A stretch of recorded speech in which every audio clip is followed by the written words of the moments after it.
afternoon, everyone, and welcome inside the Hively Family Television Broadcast Suite in the brand new Don Constantini Multimedia Center here at Stambaugh Stadium, where this afternoon the Youngstown State Penguins are set to host the Howard Bison in an early season non-conference matchup.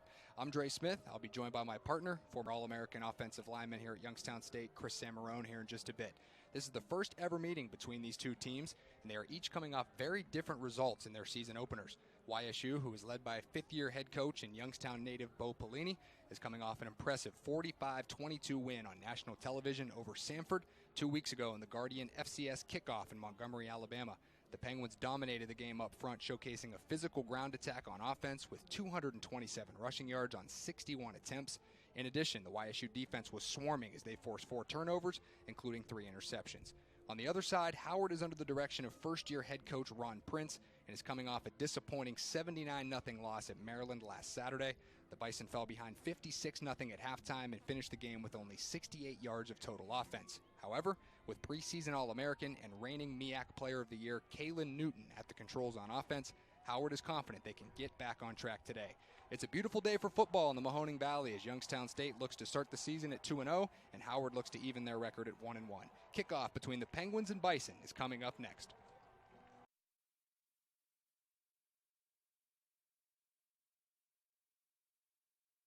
And find a faster way to be treated.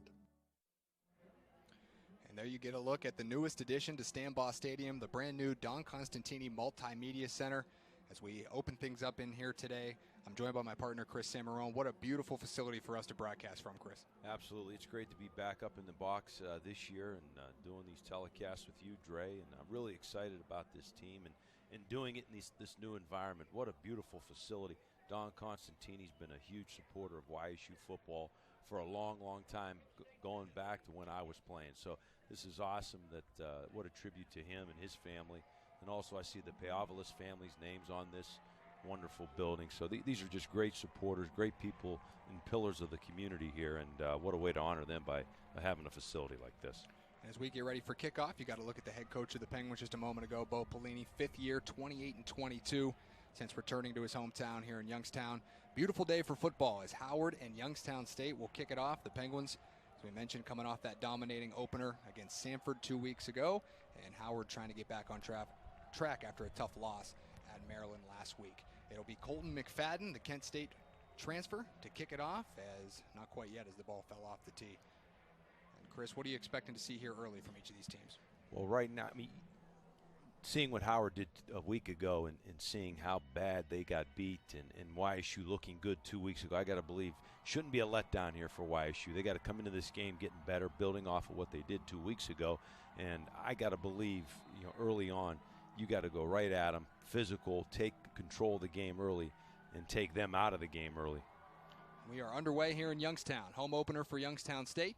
Ball fielded near the 5-yard line, and Howard will bring it out. Comes up near the 20-yard line and pushes forward near the 25. And Howard will come out on offense first. And we mentioned they are led by the preseason All-American and MEAC Player of the Year a year ago, Kalen Newton, the younger brother of former Heisman Trophy winner at Auburn and NFL MVP with the Carolina Panthers, Cam Newton. So a lot of talent in that family. He's a talented runner, dual threat, can do it through the air and on the ground, so he'll present some challenges for Youngstown State today. Absolutely. And getting back to what YSU needs to do, Dre, if you remember last year, Butler came in here and upset them, and that set a bad tone for the rest of the season. So you have to take these teams out of the game early. Here's Newton on first down. You see the speed as he gets outside of a tackle and out to the 35-yard line. So immediately, right off the bat, we see the speed of Kalen Newton.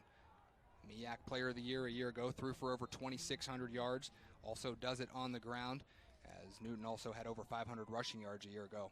Yeah, that play appeared to be a design run to Newton immediately. Once he got that shotgun snap, he took off to the right side, saw an empty defense there on that side for YSU and took advantage of that. Get a look at the starters for the Bison. A couple of the key players, running back Dedrick Parson, a sophomore, the MEAC Rookie of the Year a year ago, a talented back to go along with Newton. Newton takes the snap, and here's Parson. And he is shut off by the Youngstown State defense as a swarm of red is there. Justice Reed in the middle of it as well, the talented defensive end. It's great to have Justice Reed back on the defense. 2 years ago, he was the type of guy, Dre, that you had to double team. You had to commit 2 offensive linemen to try to block him. And it's great to have him back healthy, because he can dominate a side of the football, and we just saw it right there, and they tried to run at him, Howard, and there was nothing happening there with Justice Reed. As you see the starters for Youngstown State, Reed, of course, one of the impact players. Also, Zaire Jones in the secondary, the transfer from Vanderbilt, had 2 interceptions against Samford in the opener. Here's Newton back to throw for the first time. Steps up, pressure coming, throws it over the middle. That pass is caught. And that is Kyle Anthony. That's Michael Cornwell, the tight end, the senior out of Owings Mill, Maryland. And Howard is on the move here early. What an impressive throw by Newton under a lot of pressure. Reed in there again, getting a hit on Newton, but made a great throw over the middle of the field.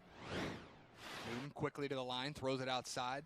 Again caught by the tight end, Michael Cornwell, and another first down. So Howard, after struggling last week, only 68 yards of total offense against the Terrapins. They're on the move early. Yeah, they're doing a good job spreading us out. Tempo, real up-paced tempo here by Howard, and our defense having a tough time early on here adjusting. As poorly as they played on offense last week, Howard has been a really tough team to defend in the FCS over the last few years. A strong run here as Parson gets it and pushes up for about 7 or 8 yards. You know, Dre, when you play an FBS team like Howard did last week, this talent on the football field that YSU presents is not the same level as what they faced a week ago. So they're going to be prepared, and this nothing they're going to see here today is going to shock them. And so, you know, YSU not playing in 2 weeks, you know, that's tough now. That's a 2-week layoff. They're going to be a little rusty here, it looks like, early. Newton was just 3 of 11 for 23 yards in the opener, and he's already on his way to surpass that. Parsons going to cut back. A swarm of defenders are there, but it's going to be enough for a first down as Howard moves the chains once again. Parsons tried to hit the middle of the defense there, did a good job with patience there, and he cut it back out to the left and found a hole, and just enough to get a first down. A good run by Parsons. Parsons, 5'8", 195 sophomore out of Philadelphia, Pennsylvania. Last season had 932 all-purpose yards. Newton back to throw again, this time caught and going to be sacked eventually as a host of Penguins come and get him. Antoine Cook's in there, DeMarco Craig, and the Youngstown State Penguins finally get some pressure on Newton. Yeah, Malik Richmond initially there to get a hit on Newton, knocked him off balance a little bit. Then, like you said, a gang of Penguin tacklers in there to bring him down, but didn't go down easy as he was fighting. So this kid, a tough kid, this Newton, one of the Walter Payton watch list players, and so they're going to have to do a good job of gang tackling, getting to the football, because I could see he's very crafty and can make big plays when there's nothing there. Newton had 5 games with over 300 yards passing a year ago, so has the capability to put up some numbers with his arm. In the shotgun once again. Forced out of the pocket, looking downfield. There's Malik Richmond. He's got him. Newton able to throw it away as the pressure's starting to get now to Newton, as this front for Youngstown State that was so impressive a couple weeks ago starting to flex their muscles. Yeah, good job. Good pressure initially again up the middle from Antoine Cook, the defensive tackle, and I believe he was the one that was held because there's an offensive holding call here on Howard. But a good job again by that front four getting pressure. It's always good when you can get pressure by your front four, not have to blitz. It makes things a lot easier as a defensive staff when you can get pressure with 4. Good job again by Cook and then the rest of that defensive line, and Malik Richmond getting that sack. And the holding call backs up Howard. As you mentioned, not calling a blitz. Coach Pelini said he didn't have to call a blitz one time against Samford. That's how much pressure Youngstown State was getting up front with their front 4. Newton this time protected well, steps up, throws near the sideline, and it's going to sail out over the receiver's head and out of bounds. Yeah, Newton recognizing the man coverage. Their tight end was matched up against our linebacker and had a step there, but just slightly overthrown, but a good read by Newton in recognizing that man coverage. You can see early Howard trying to showcase their tight end, the senior Michael Cornwell, 6'3", 230. Some talented weapons on this team. Wide receiver Kyle Anthony was a preseason All-MAC pick this year as well, so some weapons for Newton to work with. It's going to be 3rd down and about 27 here. Got to think Howard might have some type of screen or drop play. They will drop back to throw. Pump fake. Newton gets outside, has room to run. This is where he can hurt you. Slips a little bit and falls down shy of the 30. And they'll mark him all the way back at near the 33-yard line. So let's bring up a 4th down. We'll see what the Bison elect to do here. Head coach Ron Prince looks like he's going to send out the kicking unit. We'll see if they elect to try the field goal. It looks like the punter is going to come on the field. That's number 98, Nick Ferris. Excuse me, that's Isaiah Moore, the junior. Good job by that Penguin defense. Gave up some yards there initially, but once they got inside the red zone, did a good job of pushing Howard back and forcing this punt, and we'll see the Penguin offense first time today. Howard moved the football, but the drive ends in a punt as Isaiah Moore puts it into some traffic, and Jake Coates comes up and makes the fair catch. Great job by Jake Coates, taught that as a punt returner. Field the football, and he did a good job there in some traffic, and that was a tough punt. And as you can see, Dre, a lot of wind here today, blowing west to east here in Stambaugh Stadium. So again, a nice job, a very nice job by our punt returner. And here comes the Youngstown State offense. Senior quarterback Nate Mays, 5th year. As we'll get a look at some of the highlights from the opener, as he played really well, was 10 of 18 in that game for 124 yards. Also ran for 90 yards on 13 carries, a dual threat as well. A senior, been around, played a lot of football. And he'll take the first snap under center. Handoff goes to Christian Turner, the junior. Makes a man miss, pushes up ahead to about the 27-yard line, and a positive play for YSU on their first snap. Yeah, good job by the tailback, cutting that back, making that defensive player commit and taking advantage of that, cutting it back against the defense and picking up 8, almost 9 yards on first down. You see Nate Mays' numbers from 2 weeks ago. He's been a part of this program, been a part of some big games, some big wins. Was a huge part of the national championship game run in 2016. This is his 8th start of his career. Little read option here. He's going to keep it. Push it out over the 30 and pushed out of bounds, as YSU will start on the ground with their first 2 plays. Yeah, good job on the read option there. Mays recognizing that defensive end, committing down inside, and saw that he had a lot of room on the perimeter and did just enough to get that first down. And the thing I like the most about that run by Mays is he ran out of bounds. Absolutely. You can't question his toughness because he is one of the tougher kids on this Penguin football team, but we need him to take less shots during the course of a football game. High formation again, as YSU's been showing that power offense so far. Turner able to get out of a tackle. He might go up near midfield. Finally going to get chased down by number 27. That is Aaron Walker, the defensive back, but a big run, and Christian Turner gives YSU a first down into Howard territory. Yeah, great job by Turner, hitting that hole. Good job up front, getting some push on that Howard defensive line, and Turner making a man miss. And a big gain there on first down for the Penguins, like what this offensive line's coming out here doing again and following that Sanford game. Power run again, handoff to Turner. Again makes a man miss, and all the way up to the 32-yard line. Turner, the junior out of Cincinnati. We get a look at the Youngstown State starting offense here today. Mays will start at quarterback. We saw Joe Craycraft a little bit last week as well, or 2 weeks ago in the opener. Expect to see a lot of Nate Mays early, and we'll see where it goes from there. Up front, Dan Becker, Jake Zinni, Matt Jones. Miles Douglas going to start at right guard today in place of Jordan Velez. He is out with a right hand injury. He started the opener at Sanford. Second down, Mays in the shotgun. Back to pass for the first time. Fades away, finds Ryan Emmons. He has room to run inside the 20, and a first down for Youngstown State. This opening drive going well so far for the Penguins. Great play call against that Howard defense when they brought the house there on a blitz, and that left that underneath route by Emmons over the middle there, and a great patience by Mays and sitting in that pocket and delivering that football to Emmons. For the first time on the field now, we see Braxton Chapman to the right of Nate Mays and Joe Alessi in there on the left side. Stable of backs for YSU. They'll use a number of them here today. This time the ball's kept by Mays on a read option. Positive gain of about 4 inside the 15-yard line. What stands out to me on this depth chart, especially starting lineups here, Dre, is the offensive line, the size of the Penguin offensive line compared to the size of that Howard defensive line. The Penguins averaging about 300 pounds up front against a Howard defensive line is probably averaging about 240 pounds up front. So a big advantage for the Penguins.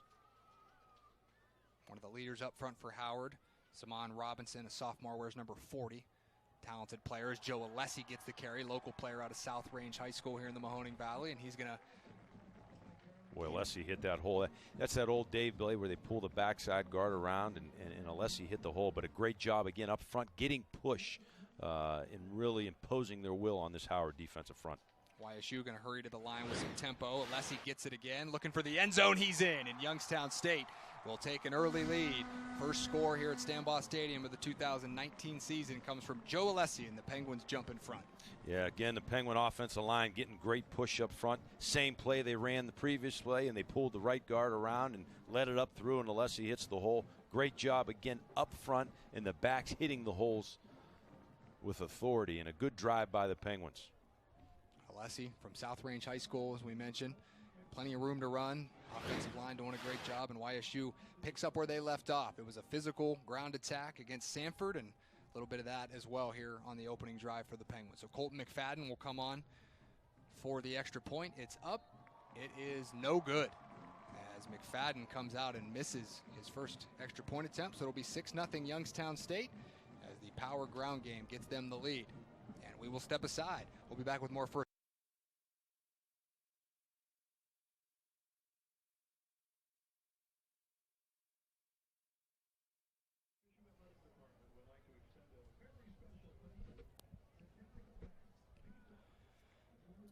Get a look at the missed extra point by Colton McFadden as he just pushed it to the right side, and that was after an 8-play, 82-yard drive that was capped off by a touchdown run by Joe Alessi from 6 yards out. And 6-0 with the missed extra point, and YSU will kick it off to Howard as they'll take the football for the second time. Yeah, great opening drive by that Penguin offense, mixing it up both in the run, running the football up inside the tackles and then also throwing it outside of the perimeter. So a good balance by the Penguins. We'll get a return here from Howard out near the 30-yard line. Tackle made by Jalen Madison. And on the return, looks like that was Khalid Dorsey, the backup running back, sophomore out of York, Pennsylvania. And Kalen Newton, who was 2 for 3 for 33 yards on the opening drive, will come out to direct this second drive for the Bison. Let's see if the Penguins makes some minor adjustments here, as Howard did come out and had some success in that first drive, getting it inside our 20-yard line, then a holding penalty. They kind of shot themselves in the foot. But let's see if the Penguins do some adjustments here and really have to keep the quarterback in the pocket, Newton. Here's Dedrick Parson. Tries to get to the sideline, ripped down, and we're going to get a flag. That's going to be a horse collar tackle as Youngstown State got him up near the jersey, and that's going to give It was Howard. Madison. Yeah, he came up, and it appears that would be the call. He's a horse collar, but Madison doing a good job from his defensive back position coming up, but I don't know. He had the shirt there. I don't know if that's a horse collar. From the replay, it looked like he had his shirt, not the shoulder pads. Inside of the pads. Either way, they will mark it off, and the ball will go to the 43-yard line. So already Howard out near midfield. You mentioned, Chris, they had a strong drive on their opening. Yeah, they had some success in that first drive of running and throwing the football. Newton in the shotgun, Parson on his left side. Newton going to keep it on the read option. He is met immediately by that Penguin defensive front, and that's where it's going to be a lot of trouble for today for Howard, Chris. Just a lot of talented players on that front for Youngstown State. When you look at those two defense ends, Richmond and the other defense end for the Penguins, they do a great job of not only in the pass game of bringing pressure, they do a great job also of stopping the run. Justice Reed and Malik Richmond, they're very athletic, and they're both big, good-sized defense ends. So Howard's going to have their hands full trying to block those two. Pistol formation. Newton going to roll. Looking for an open receiver. Nothing there. He's going to pull it down. Gets out to midfield and pushed out of bounds by Christian Randall Posey, number 35. And that'll set up a third down and what looks like about 4 for Howard. Yeah, that's when Newton's most dangerous, is when he's outside of the pocket where he has that option to run or pass. And as you can see, more times than not, he likes to run it and tuck it. He's got some good speed, and he's pretty shifty. And I'm sure Howard will take 6 or 7 yards every time they can with Richmond outside the pocket. The question is, how long can he continue to take the hits that he's taken? Bison really struggled last week, 2 for 17 on third down, and right now Ron Prince wants to talk to his team, a so-called timeout. It's a big play here, 3rd and 3, 3rd and 4 early. And we'll step aside. Big third down coming up for the Howard offense here in the first quarter. We'll be back with more at Stanbaugh Stadium right after this. 5:37 remaining in the first quarter here in Youngstown. 6-0 Youngstown State. Big 3rd and 3 here for Howard. Newton back to throw. DeMarco Craig giving chase. Runs over the 50, and it's going to be a first down for Howard as Kalen Newton is just enough. And so far, nothing there in the passing game, Chris, but he's been able to do some damage with his legs. Well, at the Penguin defensive front, we've praised them a lot this game, but several times now they've allowed Newton to get outside the pocket. As you can see, when he sets up in his drop, he looks initially at his first read, and if it's not there, he's looking to run and get outside the pocket. So we have to do a good job of not allowing him to do that. So our ends, Richmond and the boys up front, got to do a good job of keeping him in the pocket. Quickly to the line. Newton spins away, and then a host of Penguins are there. as Ray Anderson's in there, Cash Mitchell, the linebacker, and the Penguins that time were not having it as Newton was trying to keep it again. Yeah, great job by that Penguin defense there on first down of getting a tackle for a loss, which is now puts them behind the chains. But that was a host of Penguin defenders getting to the football. And again, Newton wanting to run the football in that read option and nothing doing. See, Cash Mitchell was in there on that play, had 5 tackles, a forced fumble, and a big fumble recovery that led to a 26-yard touchdown in the opener against Sanford, senior out of Shaker Heights up near Cleveland. Newton in the shotgun once again, Parson on his left hip. Going to throw quickly, looking for Kyle Anthony outside. He's got him. Anthony's got it. Down to the 15, gets out of a tackle. He's going to score. And Howard with a huge response as Kalen Newton finds the 6'3 junior out of Miramar, Florida, Kyle Anthony, one of the captains on this Howard team. What an answer for the Bison. Yeah, Anthony was matched up with Bryce Gibson here on the perimeters, man coverage, and just ran right by him in a beautiful throw by Newton as he put it right where it had to be, and good throw and catch and a touchdown. And Penguins are tied up right now, and after this extra point, probably going to be down here late in the first quarter. Anthony had 53 catches for 659 yards, 6 touchdowns a year ago. One of the big playmakers for this Howard offense, and he made a huge play there as he beat Bryce Gibson. Gibson has started every game for Youngstown State since joining the program as a freshman. Been a very productive player, got beat there, and Howard will take the lead as the extra point is good, and the Bison answer. And they are in front by 1 with 4:19 remaining in the opening period. Got a good one going early here from Stambaugh Stadium. Howard 7, Youngstown State 6. We'll be back with more first quarter action here in just a few.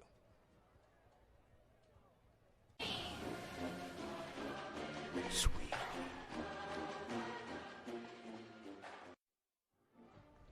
After Youngstown State took the lead 6-0, Howard answers with a big drive that was capped by that 50-yard touchdown pass right there from Kalen Newton to Kyle Anthony as he beat Bryce Gibson. What'd you see there, Chris? Well, it was just man coverage, and he just beat him. I mean, it just got behind him, but Gibson allowed the receiver to get past him, and a great throw by Newton and putting it right where it had to be. But, you know, that's Anthony 6'3", 205 pounds. That's a big target, and he's got some speed. So, again, this Penguin defense is giving up some yards here today, and there's some athletes on this Howard football team. And a quick attempt at a quick kick there, and Youngstown State is ready and gets on it as it was recovered by Jalen Hewlett, backup linebacker for Youngstown State. And you get to look at the little short kick near midfield as Howard trying to catch Youngstown State sleeping and keep the momentum rolling, but YSU will now take the ball with great field position in Howard territory as Nate Mays will come out. Led the Penguins to a touchdown on the opening drive. Colton McFadden misfired on the extra point, so that's why we stand at 7-6 here. Howard in front early. 4:19 to go in the opening period from Stambaugh Stadium in Youngstown, Ohio. The home opener for the Penguins here today. Dre Smith, Chris Samarone with you. Nate Mays will be in the shotgun with Christian Turner to his right. Flag on the play. Handoff goes to Turner, and it goes nowhere. As he is met at the line of scrimmage by Aaron Motley, the junior defensive tackle, and we'll check on the flag. Howard playing with some momentum now after the touchdown. Wow, that play did not look good from the start. Penetration, tight end Joyner ran into the tailback as he was lined up on the left side of the Penguin formation.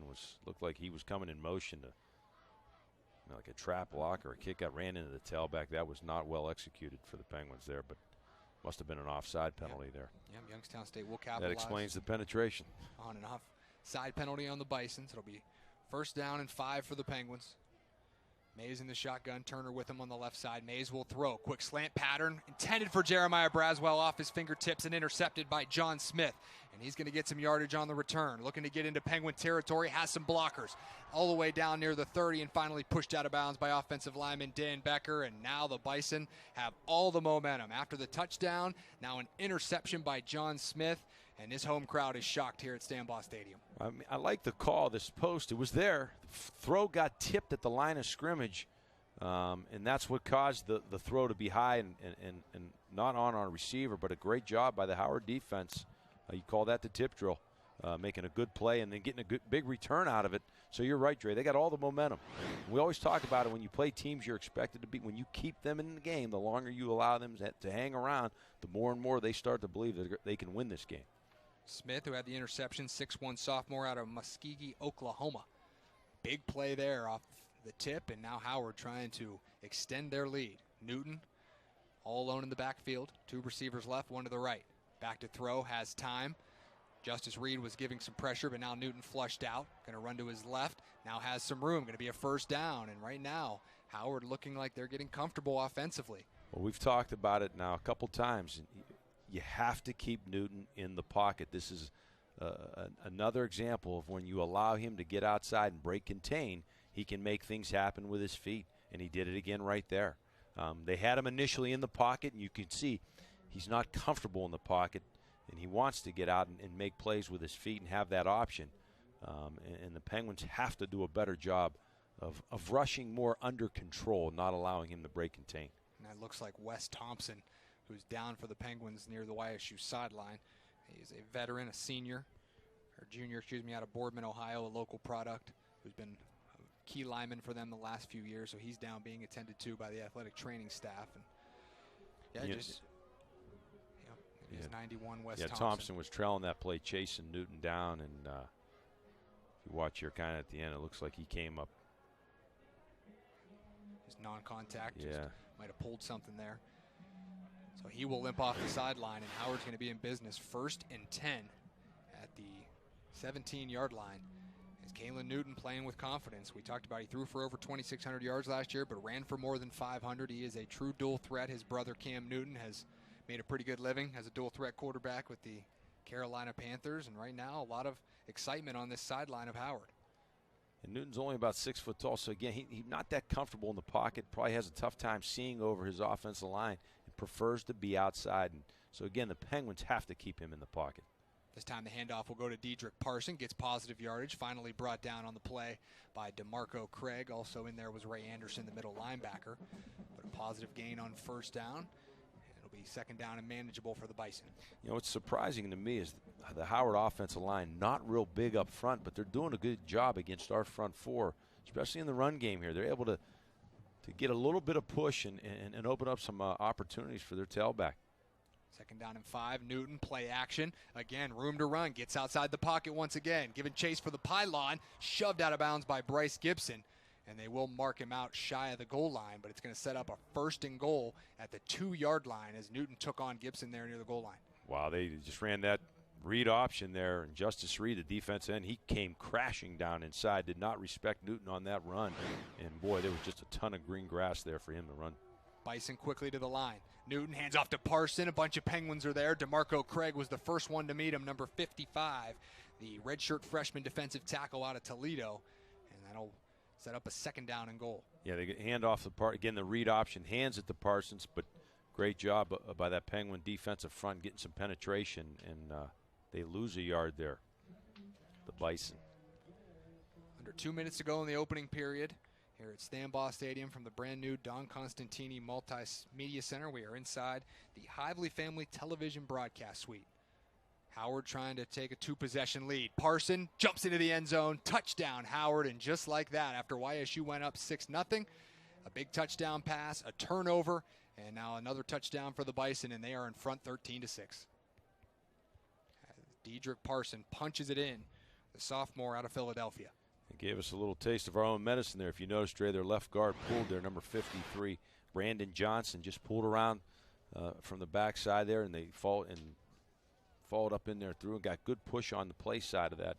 Their offensive line, a very impressive drive after the turnover here by this Howard Bison. They came to play today. Absolutely. You can see this team after that tough 79-0 loss at Maryland last week, a motivated group, and they lead at 14-6.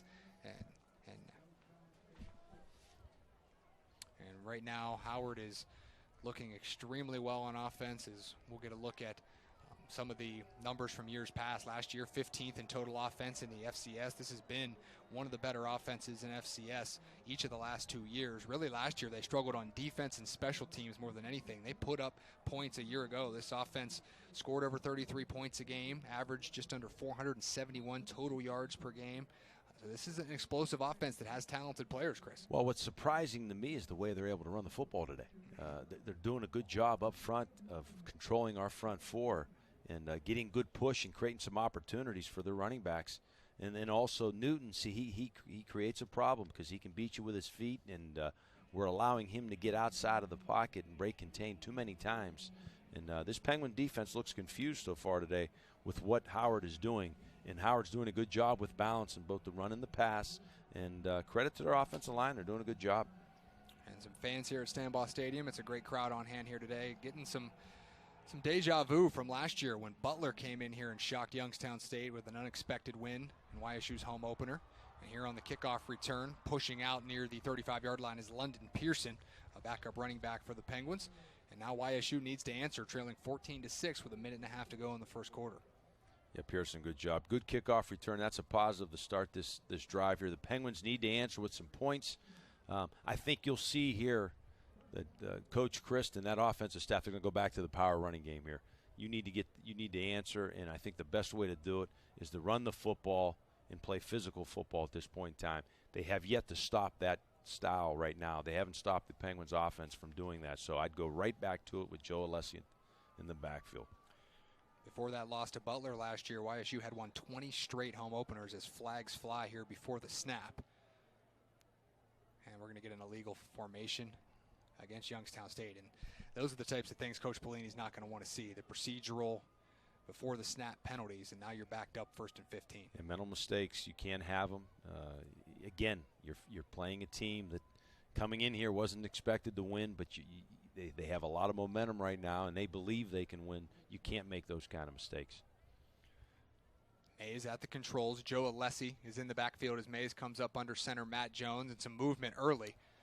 No flag. Now the flag comes. Mays going to take a shot. Looks deep. Was looking for Samuel St. Cyrin out in front of him, but it is going to be, I believe, an offside call here against Howard, as there was some movement before.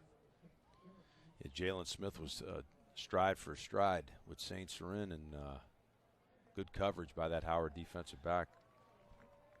Get a look there. Jevin Jackson, the sophomore, one of the players that moved early for Howard. So I think Coach Christ is seeing that they're loading the box on defense here. They got at least 7, 8 guys in the box, and he got a lot of man coverage out on the perimeter. He's trying to take advantage of that. But this Howard defensive backs, their cornerbacks, have played well so far in covering.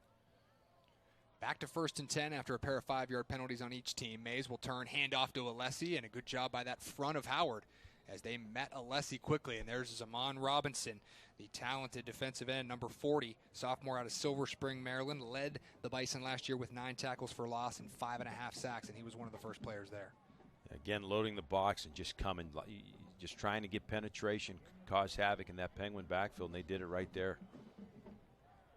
2nd down and 9 for Youngstown State. Mays, Alessi again to his right. 2 receivers left, 1 to the right. Handoff's going to go to Alessi. He is a speed player out of the backfield and pushes forward for a few yards. Another blitz there by the Bison. Again, trying to get penetration, really committing to stop the run. If you notice, Dre, on the perimeter, a lot of man coverage out wide, and at some point the Penguins are going to have to take advantage of that and hit some big plays in the passing game. Mays now gets this call from the sideline. Big 3rd down and 5 here, trailing early, all the momentum with Howard.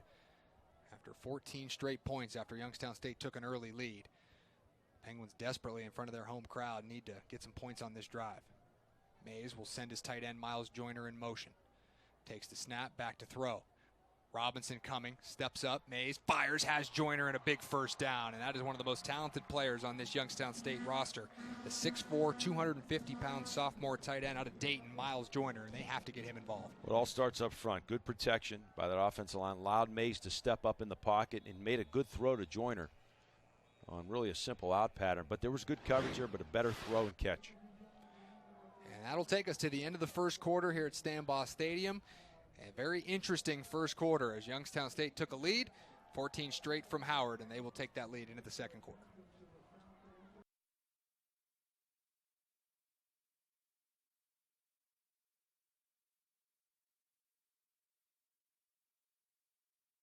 I'll get to it. Back here inside Stambaugh Stadium from the brand new Don Constantini Multimedia Center. 1st down and 10 for YSU. Just inside Howard territory after a big 3rd down conversion. Nate Mays hands it off inside to Joe Alessi, who pushes forward to the 45-yard line for a gain of about 3. Yeah, read option there. Mays hands it to Alessi. Some push up front, but this Howard, again, their defense committing a lot of guys to stop the run here and forcing the Penguins to throw the football. As you can see, Dre, again, man coverage on the perimeter. And 8 guys in the box for for the Howard Bison defense. So far, Nate Mays 2 for 3 for 25 yards in the interception that went off the hands of Jeremiah Braswell. Mays hands off again to Joe Alessi. Traffic, and not going to get much, just about a yard or two at the most, as he was met there by a host of Bison. And one of the main contributors in there was Ray Williams, one of the safeties coming down. Also Iggy Reynoso, number 4. And now going to be another third down for YSU. If you watch their linebackers, they're almost stunning almost on every down. Really, again, committing to stop the run. And, boy, a play-action fake or something along them lines could really get those guys sucking up in. You should have some opportunities over the middle of the field in the passing game. YSU had a lot of success against Sanford in the season opener, 10 of 17 on third down. Going to need another third down conversion here. It's 3rd and 5. Low snap. Mays able to corral it. Plenty of time in the pocket. Finds Kendrick Mallory underneath, and it's going to be right at the sticks and should be enough for a first down. Yeah, good job again. Penguin front, offensive front, doing a good job giving protection for Mays. Mays sitting in the pocket, waiting for that underneath route to come across, and did just that. And again, good job by the Penguins to pick up a big third down. That was Kendrick Mallory on the reception, 6'2", senior out of Dayton. And 2 straight big third down conversions for Youngstown State with all the momentum on the Howard sideline right now. Penguins desperately needed those conversions. Mays play action. Time in the pocket, steps up. Going to throw, has a man wide open. Long catch is made in the end zone. Touchdown, Jeremiah Braswell. What a play. It looked like for a moment Mays might overthrow him, but a diving catch, and Youngstown State answers, and a chance here to pull within 1 or tie it with a 2-point conversion. Well, we just talked about the play-action fake on the early down. Howard really committing to stop the run, and that's what occurred right there. Mays play-action fake to Alessi. Sat in the pocket, good protection, man coverage on the perimeter, and Braswell just beat his man, and a good throw and a great catch. The Penguins answered this Bison recent touchdown here, and it was needed. As Braswell was all alone in the end zone, made the diving catch, the senior out of Toledo, 20 catches for 325 yards a year ago. Here's Colton McFadden, missed his first extra point try. This one's on the way. And this time it's good, and YSU pulls within a point, 14-13 after the touchdown from Nate Mays to Jeremiah Braswell. We'll be back to Stambaugh Stadium right after these messages. On steak and more. $10 Tuesdays, only at Quaker Steak and Lube. Participating locations only. Get a look at this 38-yard connection from Nate Mays to Jeremiah Braswell. Great diving catch in the end zone. That capped a 7-play, 65-yard drive. 2 big third down conversions on that drive as Braswell, the senior, made a big catch as YSU answered after Howard had all the momentum. And the Penguins pull within a point, 14-13 with 13:04 to go here in the first half. Kickoff from McFadden will bounce through the end zone and be a touchback, and out comes Howard. And they've been really looking good on their last couple of drives, Chris. Yeah, 140 yards in that first quarter for the Bison offense. We have to do a much better job defensively. And it starts up front. We have to keep, again, as I've said it a number of times today, we have to keep Newton in the pocket. We can't allow him to keep breaking, containing, getting outside, and beating us with his legs, because that's been the Achilles heel so far. And again, that just starts with taking a more controlled pass rush by our front 4 and staying in your rushing lane and making Newton beat you from the pocket. Kalen Newton, 3 for 4, 83 yards and a touchdown so far. He's also ran it 9 times for 37 yards. So he's been the dual threat that he's been known to be in the MEAC, and he's going to throw on first down. Steps up, Malik Richmond trying to give pressure. Gets out of there, finds an open receiver. That's Dedrick Parson, and he's got plenty of room to run. Down to the 30, 25-20, and pushed out of bounds by Kyle Hedges, and right back comes Howard with a big answer on first down. How'd he beat us, Trey? Again, getting outside of the pocket. Yep. We just can't allow that to happen.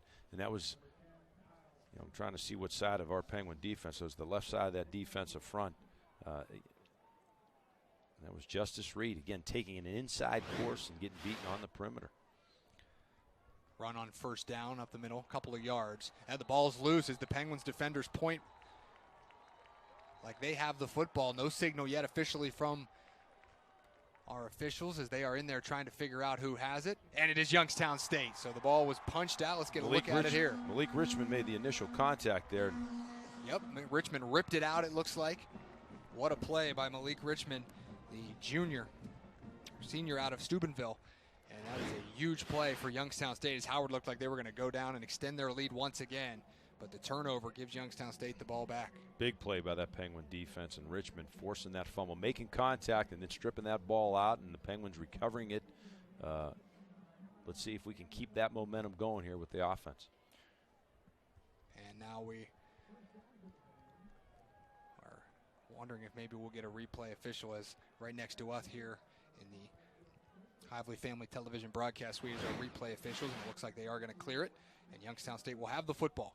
And on the field for the first time at quarterback is Joe Craycraft, number 5. He will carry it with a design quarterback run on first down and a positive gain out to about the 21. Penguins had like an unbalanced line on their right side here with 2 tight ends lined up on the right side. And just like you said, Dre, a design run to Richmond, picking up a few on first down. Craycraft in at quarterback.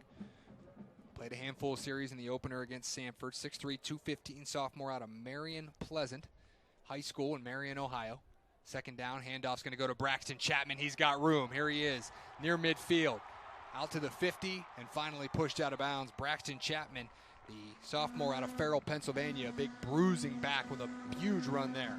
Yeah, Chapman gives you a different look as compared to our other 2 backs, Alessi and Turner, as he's a big back but showing some good footwork and good speed and breaking outside there and getting a big gain on first down for the second down for the Penguins. Some great work up there, or up front for Youngstown State on that play, as the line that's led by Matt Jones, the senior transfer, graduate transfer from West Virginia, Hubbard, Ohio native who wanted to return home for his final season. This is his first game back home in Youngstown after starting each of the last 2 seasons at West Virginia. Play action pass. Craycraft has St. Cyrin open out near the 10 and too strong as he overshot him, and St. Cyrin would have walked into the end zone there. Love the call by Coach Chris, calling that play action pass on first down, getting that Howard defense to suck up in on the play action fake, and there was an opportunity there, but Craycraft, his first throw of the day, a tough one to ask him to make, as he just overshot his wide receiver. Craycraft wasn't asked to throw the ball a whole lot in the opener. 3 for 3 though for 35 yards. Also an athletic player like Mays, a dual threat who can run and pass. Second career game for Craycraft, who hands off to Chapman, who pushes forward toward the 40 for about 2 yards. And that'll bring up about a 3rd and 8 for Youngstown State as they trail by 1 here in the second quarter. Yeah, read option there. Craycraft, he decided to hand it to Chapman, and Chapman just putting his head down, getting a couple. There wasn't much in the middle of that Bison defense. And you talked about Jones at center, Dre. It's great to have a guy like him with the experience playing in the Big 12, starting for 2 years at West Virginia, and he's the anchor in the middle of your offensive line. That's a valuable, valuable thing to have in the middle of your offensive line, as a guy with that kind of experience. 3rd and 8 from the 41. YSU 2 for 2 so far on 3rd down. Their last scoring drive featured a couple big conversions. Craycraft flush from the pocket, steps up, plants his feet, throws out toward the end zone. Couple of players there, and we're going to get a flag, and it is going to be pass interference, as Braswell was going up to try and make the play, and John Smith was in there, and a lot of physicality will result in a pass interference call. Craycraft felt the rush up the middle there and got outside the pocket there. Did a good job recognizing the man coverage with Braswell and just say, hey, let me throw it up, see if our wide receiver can make a play, and get the interference call, which is big as a conversion. Now the Penguins, it will be first down inside in the red zone for the Penguins. 15-yard penalty, and Smith, who had the interception earlier, that time just didn't get his head around as the ball was coming toward the receiver Braswell, so that sets up a first down for Youngstown State at the 26-yard line as Craycraft remains in. We'll see Braxton Chapman as the primary tailback, as Chapman in the opener against Sanford, 11 carries for 50 yards and 2 touchdowns. It seemed like every time he touched the ball, defenders were bouncing off of him. He's a physical back, and he will get it here on first down.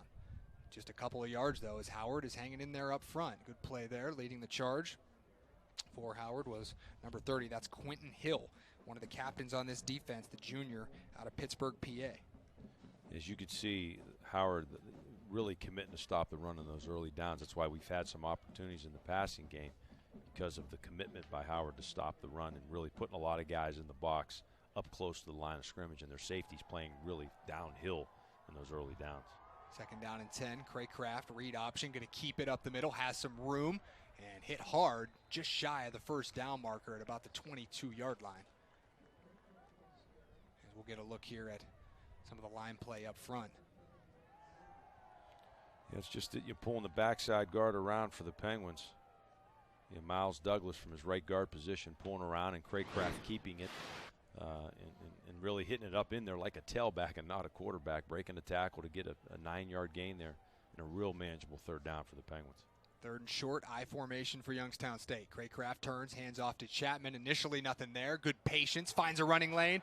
Got room inside the 10 and tossed out of bounds at about the 7-yard line. It'll be first and goal for YSU. Good patience there from Braxton Chapman. Absolutely. Initial penetration by Antonio Turner, the defensive lineman for the Bison, is Chapman kind of ran into his own offensive lineman, Zinni, but did a good job staying on his feet and finding a hole and getting that first down for the Penguins. Youngstown State now trying to get some of that momentum back after they went up 6-0. Howard scored 14 straight points. Penguins answered with a big touchdown pass, and now looking to retake the lead as we're under 9 minutes to go until halftime here in the home opener for the Penguins at Stambaugh Stadium. Craycraft, shotgun, going to hand it off to Chapman, and he falls forward to the 5-yard line for a couple of yards, not much there. And Marcellus Allison in on the tackle for the Bison. He's listed as an athlete on their roster, and he showed some athletic ability there, tackling Chapman in the hole. Allison led the Bison last year with 71 tackles, 57 of which were solo stops, an all MEAC performer. And we mentioned this defense did struggle last year. They allowed over 34 points per game and gave up about 219 through the air per game and over 230 on the ground. Second down and goal.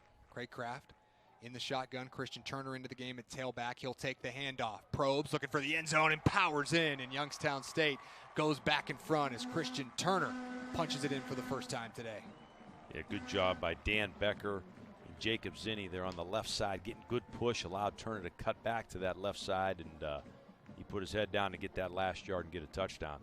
Good job by that Penguin offensive line. Great drive by the Penguins off of the turnover, the Bison turnover, to take a lead in this game. Malik Richmond set it up with the strip fumble.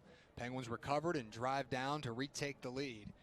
Turner, who ran for 80 yards in the opener, punches it in. And Youngstown State looking to extend the lead to 6 here. McFadden 1 for 2 so far on extra points. This time punches it in again, and Youngstown State extends the lead to 6. 20-14 Penguins, 7:52 to go in the first half. We'll be back to Stambaugh Stadium after this.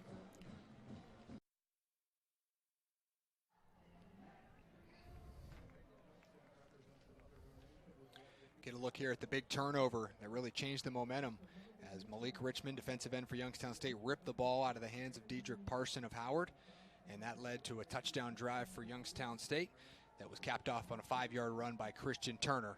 And it looked like Howard was on their way to scoring once again and could have extended their lead, but after the turnover, YSU capitalizes and now in front 20-14. 7:52 to go here in the first half. Colton McFadden will kick it off into the end zone, and the touchback will bring Howard's offense back on the field. Want to remind you, if you're looking for a place to hold your next company picnic, church outing, or group get-together, look no further than a YSU football game. You can host your next event in the Penguin Tailgate Lot and enjoy the fun of tailgating before the game with a hospitality tent and game tickets. To arrange your next group outing at Stambaugh Stadium, call 330-941-1YSU. So Howard's offense back on the field, and they were driving, as we mentioned, as Newton found Parson on a long pass play. And then the strip by Richmond got YSU the football back.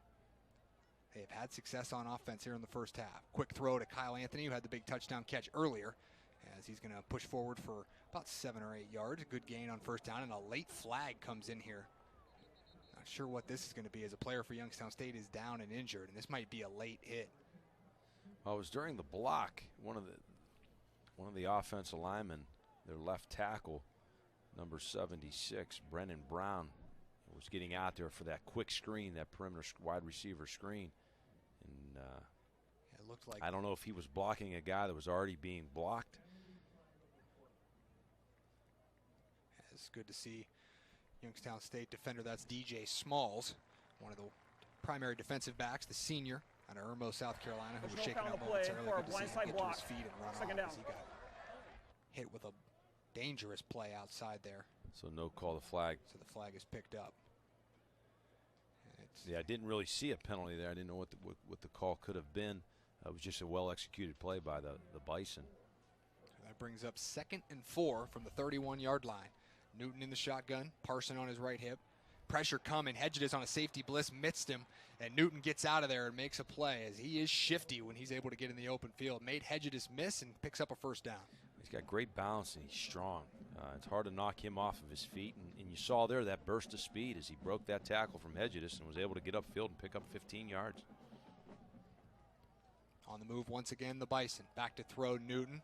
Again, gets out of the pocket. Richmond giving chase, and he's going to throw this one away wisely as Richmond was there. Better job by Richmond. If you watch his pass rush there, a much more controlled pass rush. And when Newton immediately looked to get outside the pocket, Richmond was there and was in his face. And you see how ineffective Newton is when that's the case. And that's so important for this Penguin defensive line, is to maintain their discipline in their pass rush lanes and not allow Newton to get outside, because that's where he wants to beat you.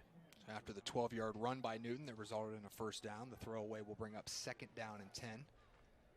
Newton now 5 of 7 for 144 yards and a touchdown. Quick throw again outside, looking for Dooley, and threw it too low. He didn't have his feet set, and it'll be incomplete.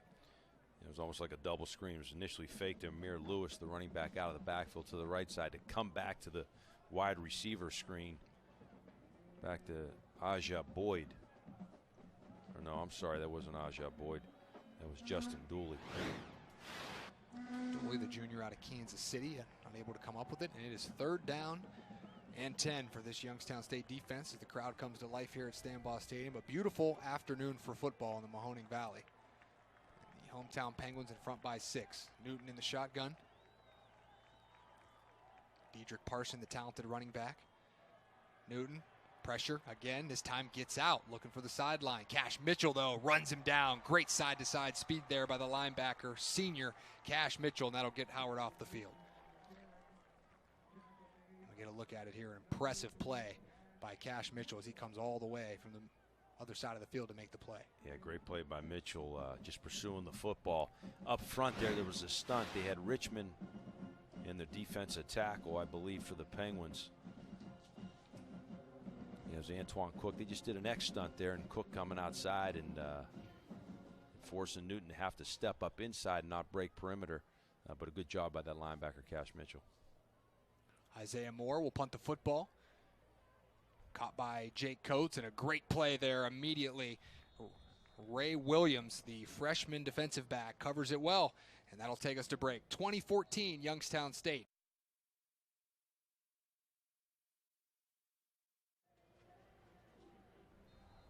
6:19 to go in the first half. Dre Smith, Chris Samarone with you inside the Hively Family Television Broadcast Suite here at the brand new Don Constantini Multimedia Center at Stambaugh Stadium. Penguins with the football up 6, 20-14. Nate Mays in the shotgun. Going to keep it off play action. Pressure coming. Fires it over the head of Samuel St. Cyran and out of bounds, as that time he was under duress. Yeah, good job by that Penguin, or that Bison. Savion Dinkins, the defensive lineman. He didn't fall for that jet sweep fake as the Penguins were trying to hit a home run there as they had man coverage out on the perimeter and trying to take advantage of that to Samuel St. Cyran. But good coverage and good pressure. Penguins with 2nd and 10 here. Dinkins, the junior out of Anchorage, Alaska. Don't read that state too many times as a broadcaster. This time the 2nd down handoff goes to Joe Alessi, and good push up front by the offensive line to make more out of that play than it initially looked. That'll bring up a 3rd manageable here for the Penguins.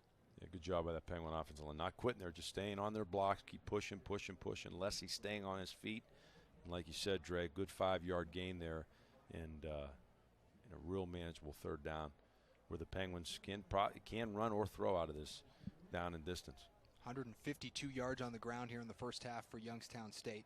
Penguins 3 of 3 on 3rd down. That has been a huge key here in the first half. The Penguins have faced a couple big 3rd downs and been able to convert them all so far. Another big one here with 5.5 to go until halftime. Mays stands in the pocket, looking for St. Cyran underneath, and that pass might have been tipped at the line. It's off the mark, and this time the Penguins will not convert, and they will bring on the punter, Nick DeSalvo, for the first time this afternoon. Yeah, Bison brought 6 guys there.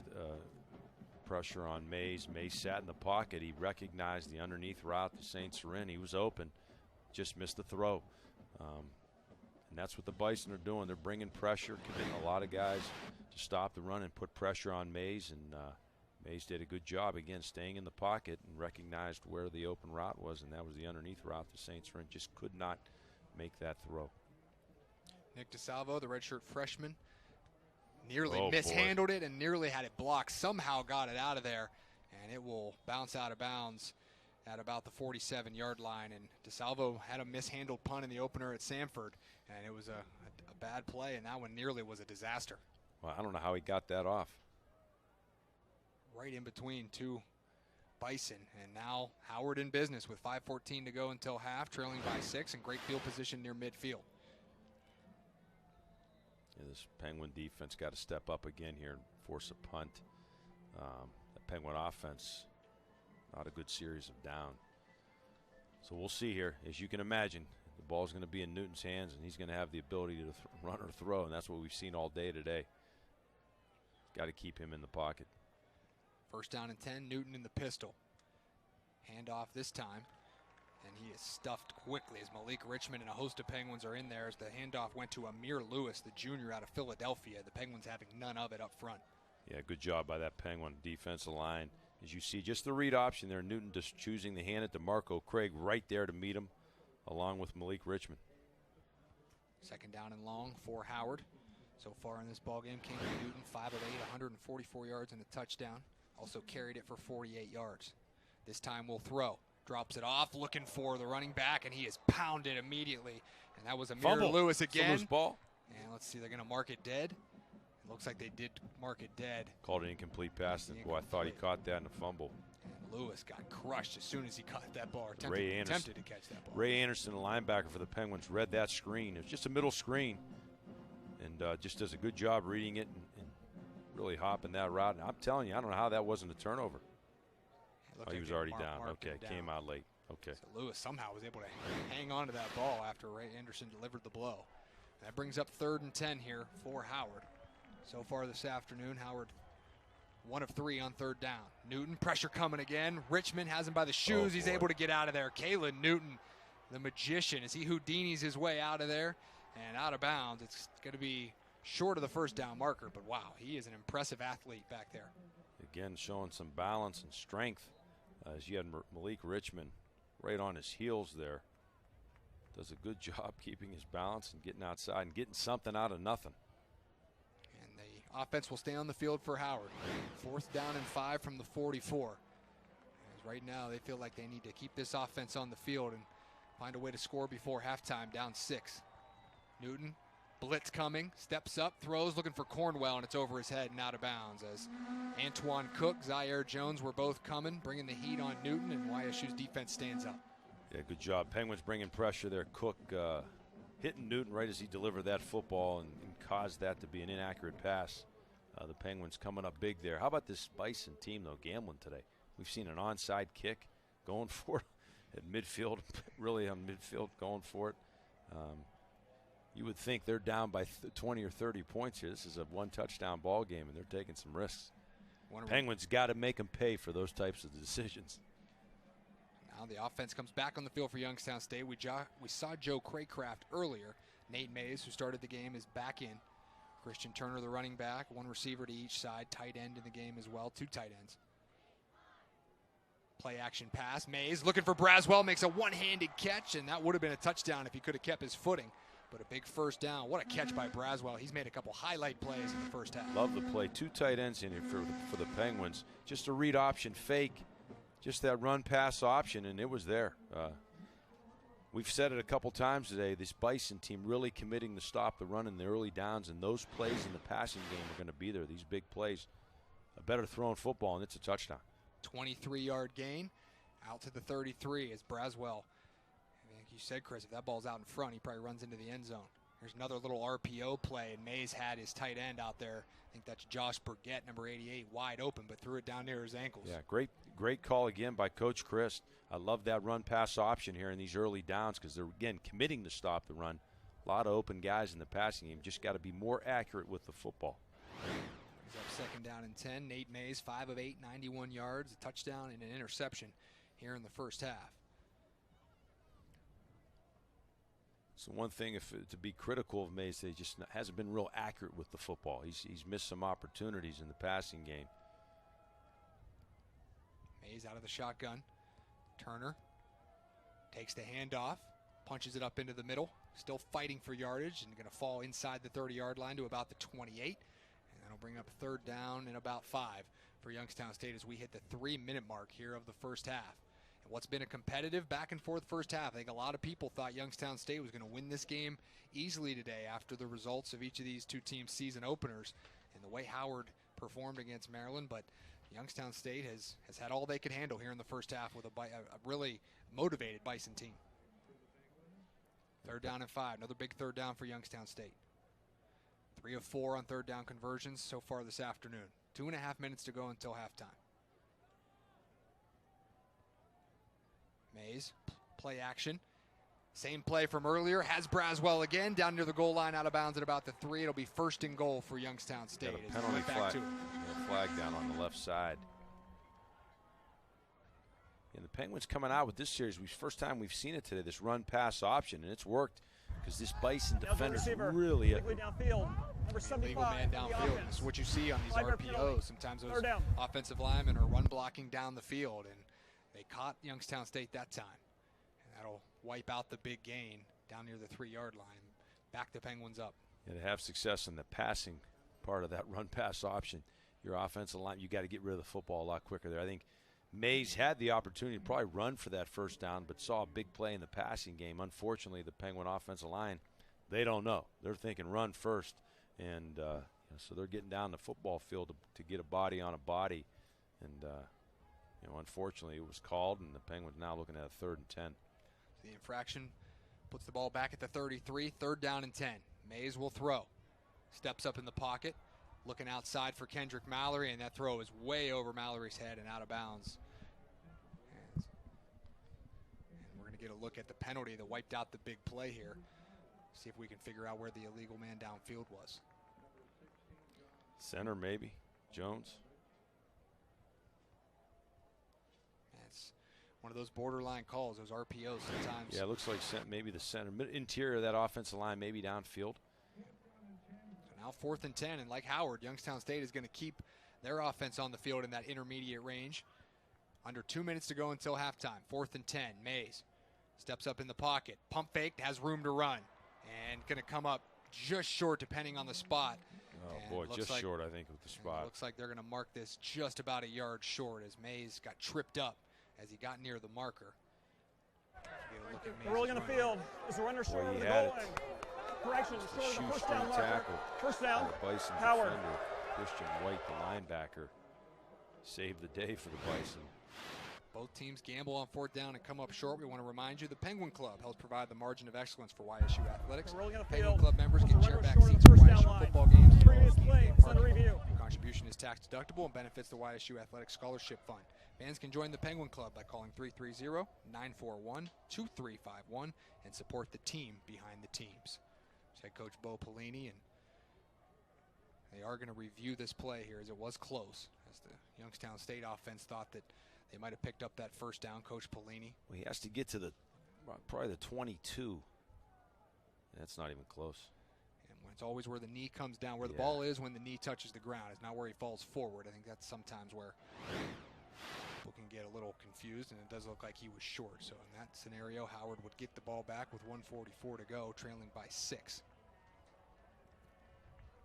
To me, it looked like the knee was down before, where the ball was at when the knee was down was well before the 1st down marker. But from this vantage point, hard to see, and I don't know if there's going to be enough there to overturn. It has to be indisputable evidence, and I just don't see it. I think that's the key here. It has to be clear and completely indisputable, and looked like the spot was correct, and Howard would get the football back. And this has been a scrappy bunch in the first half, a real motivated team, Chris. When you lose like that, it was against a Big Ten team, a talented opponent, but there's been a lot of motivation from this team today. You got to give credit to the coaching staff, Ron Prince and his staff, for getting their team prepared to play today. Because like you said, coming off a thrashing like they took last week, you didn't know what to expect from this Bison team. But they're coming out here in this first half with a lot of energy. They've executed well. They've made some big plays, and their defense has done well. I thought that was where I'd see the real discrepancy, is the way our offense will be able to run the football. But we haven't ran it as well as I thought we would. On first down, Newton going to air it out. Looking deep, that throw is over the head of the intended receiver, Kyle Anthony, as Zaire Jones was lurking down there. He had 2 interceptions in the opener at Samford. A talented transfer from Vanderbilt, as we'll get a look at it. If this was a better throw, it'd be an interception by the Penguins. He really overshot his target here. Fortunate for Newton he did, because I tell you, there was 2 Penguin defenders right there in good coverage. And you see where Newton made that throw was from the pocket. And again, if we can keep him there, I think we'll have success as a defense, because I don't, from what I've seen, he doesn't appear to be comfortable when he's have to make plays from the pocket. Second down and 10. Ball on the 25-yard line. Newton back to throw again. Has time, protected well. Still looking, nothing open downfield. Richmond giving chase, fires near the sideline, and that pass is caught. And that's Kyle Anthony, or excuse me, that's Dedrick Parson, 31, the running back, making the catch on the sideline. Yeah, much better job by that Penguin front four. As you can see, a much more controlled pass rush by that Penguin, as you can see here in the replay, keeping Newton from not allowing him to break contain. And see right there, good job by Richmond, getting in his face, and he's not running free when he gets outside the perimeter. It does appear to be a good catch. They're going to stop play here. I think they might look at this one as well. And it does look like the replay officials to the right of us here in the Hively Family Television Broadcast Suite are going to take a look at it, as Dedrick Parson, the talented running back, made the toe tap catch along the sideline. And this would be big. If this is incomplete, brings up third down, and Youngstown State will have a chance to possibly get the football back as well. Well, it's still third down, even if with the catch, it's just a little bit shorter of a distance to get to the first down marker. But credit to Don DeLisio and that defensive staff, is that's one of your in-game adjustments. You see that chess match that goes on, is the Penguin defense, really preaching to their defensive line. You have to maintain your pass rush lanes. You have to come under control, because Newton, again, he wants to look to get outside the pocket, and the Penguins have made that adjustment, done a good job of keeping Newton in the pocket in front of that defensive line. It looked good initially, and I think from that angle it looks like a catch to me, as Parson was able to keep his foot inside the white line and secure the football, and it will be a completion. Interesting to see if DeLisio will dial up some pressure here on Newton. Right now, mostly the Penguins have been rushing forward and playing coverage. Third down and 8 from the 27. Newton throws underneath. That pass is caught by A.J. Boyd. And right at the marker there. Right at the stick. So another big spot, and they will mark it short. It's going to be fourth down with the spot on the field. Yeah, the Penguins didn't bring pressure. Just the front four did a little stunt, a little X stunt, both sides. And Newton just hit a quick out there, but let's see where the spot is here. Now, that might be reviewed. We'll get plenty of reviews here in the first half. Well, I can tell you that one there looks like he might have got beyond the first down marker, but no review. In the end, it will be a punt from Isaiah Moore as he gets into it. Jake Coates back deep again in traffic, somehow made the catch up against the back of one of his own teammates. Has some room to run. Shimmies out to about the 36-yard line, and that's where YSU will have it with 1:10. We'll see if Youngstown State elects to put it in the air and try and go get some more points before halftime here. You might see the hurry up 2-minute offense here by the Penguins, and trying to be nice if they can go into halftime with a touchdown with a 27-14 lead. I think you're going to need that to really try to take the Bison out of this football game. Again, they believe they can win today. They've come out with a lot of energy, and if the Penguins can somehow muster up a drive here with 1:10 left and put up a touchdown, that could change the second half. Really change the momentum in this football game. So Nate Mays will lead the Youngstown State offense back onto the field. It'll be 1st and 10 from the 36 with 1:10 left before halftime here at Stambaugh Stadium. And some points here before the half would be big for YSU going into the locker room. Mays will throw on first down. Steps up in the pocket, looking long, one-on-one matchup again, and a great catch by Braswell. He's having a heck of a first half and a huge gain down to the 24-yard line, and the Penguins quickly strike with a deep play. Yeah, the Bison again taking some risk here, bringing a lot of pressure in man coverage out there with Braswell, and almost like a back shoulder throw there. I don't think it was intended to be a back shoulder, but the result is a good result for the Penguins and a big play to start this drive. Little misdirection here. Mays keeps it as he gets outside the pocket. Room to run. St. Cyrin with a good block. Gets him a few more yards and out of bounds. Up near the first down marker, and it will be another first down as Youngstown State with 2 perfect plays to start this 2-minute drive. Yeah, great block by St. Cyrin out there to allow Mays to get up the football and get out of bounds without being touched. And you said it, Dre. Good start to this drive. 2 plays, and they're inside the 20 down to the 15 of the Bison. And still 45 seconds left, and the Penguins with 3 timeouts. They can have the option to run it here if they want or throw it. After that 38-yard connection to Braswell, he now has 3 catches for 99 yards and a touchdown here in the first half. 45 seconds remaining on the second quarter clock. Penguins by 6 with the football driving. May steps up in the pocket again, finds his receiver. That's Ryan Emmons, and he is into the end zone. Touchdown. And Youngstown State with some insurance before the half. That was an impressive drive. We have a flag on the field, though. Maybe a pick play. Let's take a look at the replay. Yeah, it might be a pick. I think we're going to get offensive pass interference here based on that look. I think that's right, Chris. That looked like one of those pick plays where one receiver drives the defender down the field. There's and no the other foul comes on the play underneath. for offensive pass interference. Touchdown. Nope, they wave it off. Wow. And that's huge for Youngstown State. So with 39 seconds to go in the first half, the Penguins have opened up their lead to a 2-score advantage, 26-14. So we get a look at the touchdown. See here, again, the Bison bring in 7 guys in pressure, which really opens up those underneath routes, and that's what you saw there in a good throw. That time, Mays was accurate and hit the receiver in stride Emmons, and I like the call. Coach Chris really doing a good job here of mixing it up on first down with the run and the pass, and Penguins down early, but have answered, and now going to go into halftime with a commanding lead. 39 seconds, 27-14 after the extra point. The touchdown to Ryan Emmons, who is the senior out of Bowling Green, Ohio.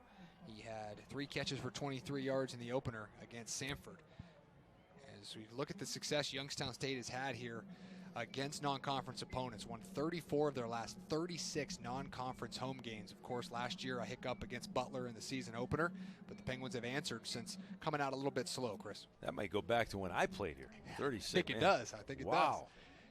Chris, I'd say whoever's providing the stats, they're doing a great job, Dre. I tell you what, they dug deep in the archives for that one. That's right. Great athletic communication staff here at Youngstown State, led by Trevor Parks, of course, and this is obviously a great day for that staff and this department in this brand new facility. Well, you got this Don Constantini Media Center. As high tech and as nice as this is, everybody's got to up their game, Dre, and that includes the guys in the back.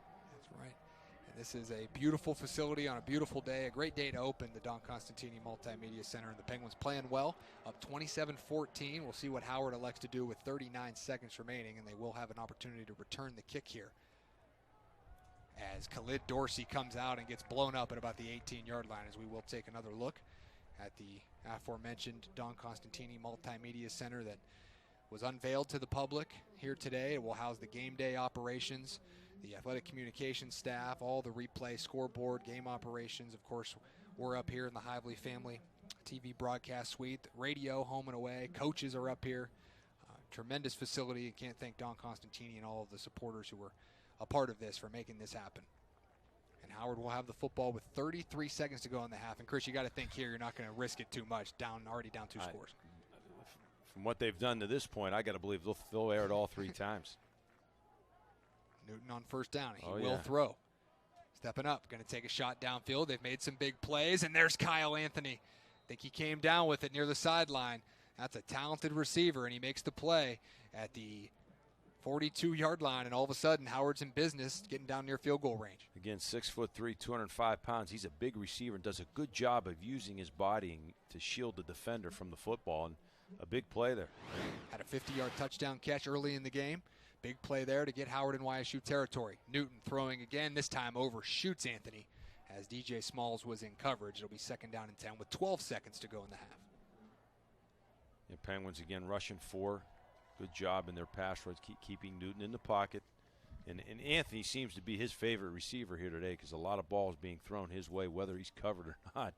And Penguins got to find a way to get this 12 seconds off the clock and go into halftime 27-14.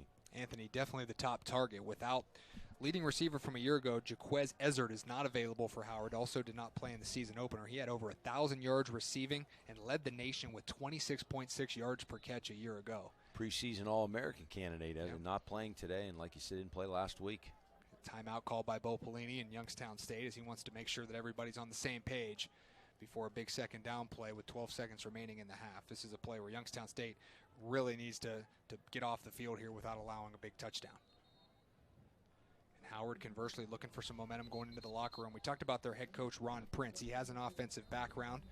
Came to Howard after serving last year as an offensive analyst at Michigan.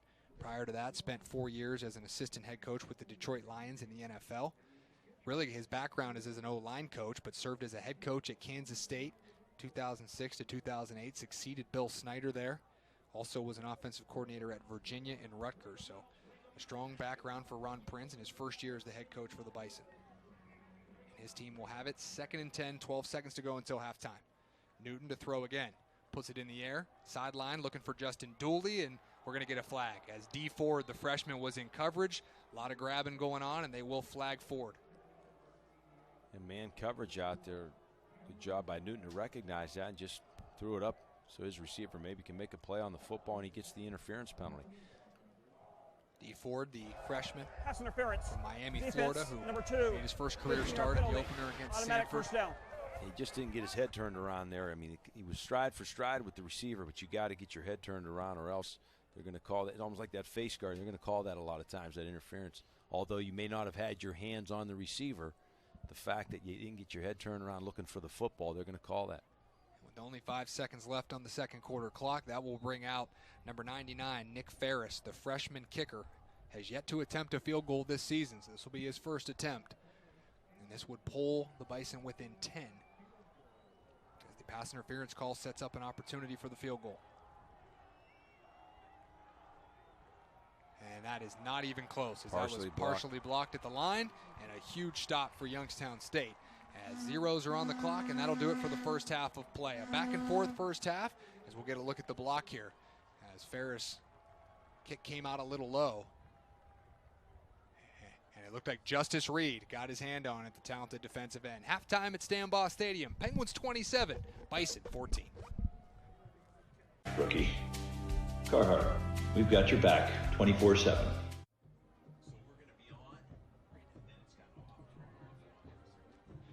Welcome back to Stambaugh Stadium. Youngstown State leading Howard 27-14 at the half. We are live in the Hively Family Television Broadcast Suite inside the new Don Constantini Multimedia Center. Let's take a look at our first half statistics.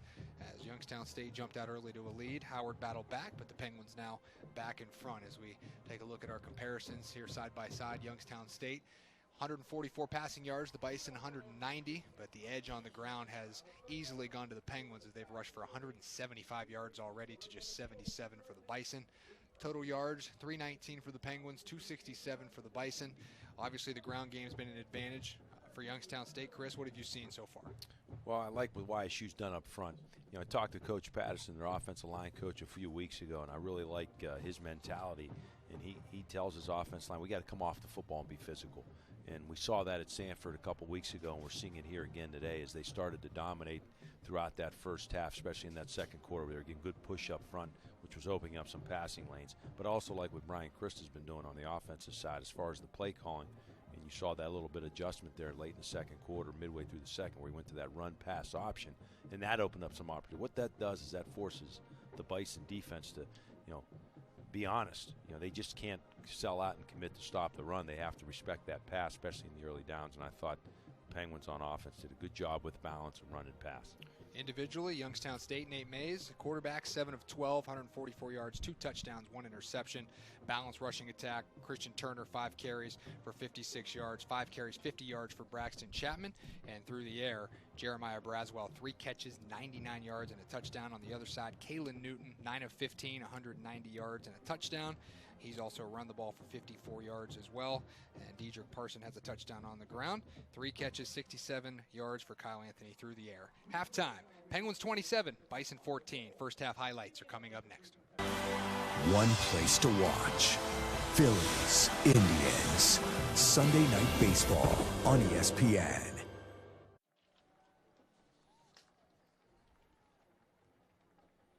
Dre Smith, Chris Samarone back with you here in Youngstown, Ohio, as we'll take a look at our first half statistics. Youngstown State in front of Howard 27-14 thus far.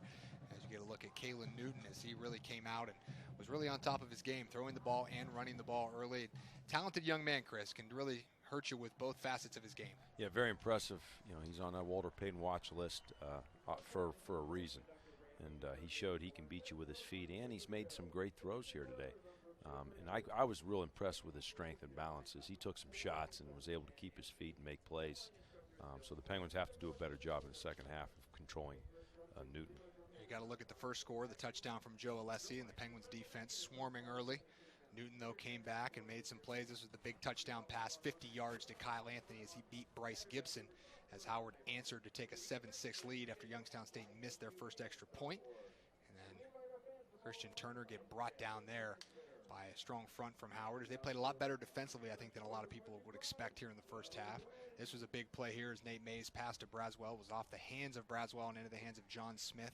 Intercepted it, took it back, and set up Howard with good field position. And, you know, Youngstown State probably, without that turnover there, this game might have looked a little different early, Chris. Yeah, no, the Penguins did a good job of you know, facing some adversity early and then responding and taking control of this game in that second quarter. Because the Bison, credit to their staff, they came ready to play today after last week's drubbing. They came ready to play and did a good job early on of having some success running and passing, and their defense really selling out to stop the run early, and the Penguins making some adjustments and throwing on the early downs was the difference, and they had success there, and that's why they're up by almost 2 touchdowns here to start this third quarter. There you saw the big touchdown connection to Jeremiah Braswell from Nate Mays, and then here, this was the longest play from scrimmage in the first half for Howard, a 55-yard connection from Newton to Parson, but then a fumble as Malik Richmond stripped Howard to get the football back to Youngstown State. Braxton Chapman with a long run, and that set up a touchdown drive as Joe Craycraft hands off to Chapman here, and Youngstown State holds the lead 27-14. The start of the second half is coming up next.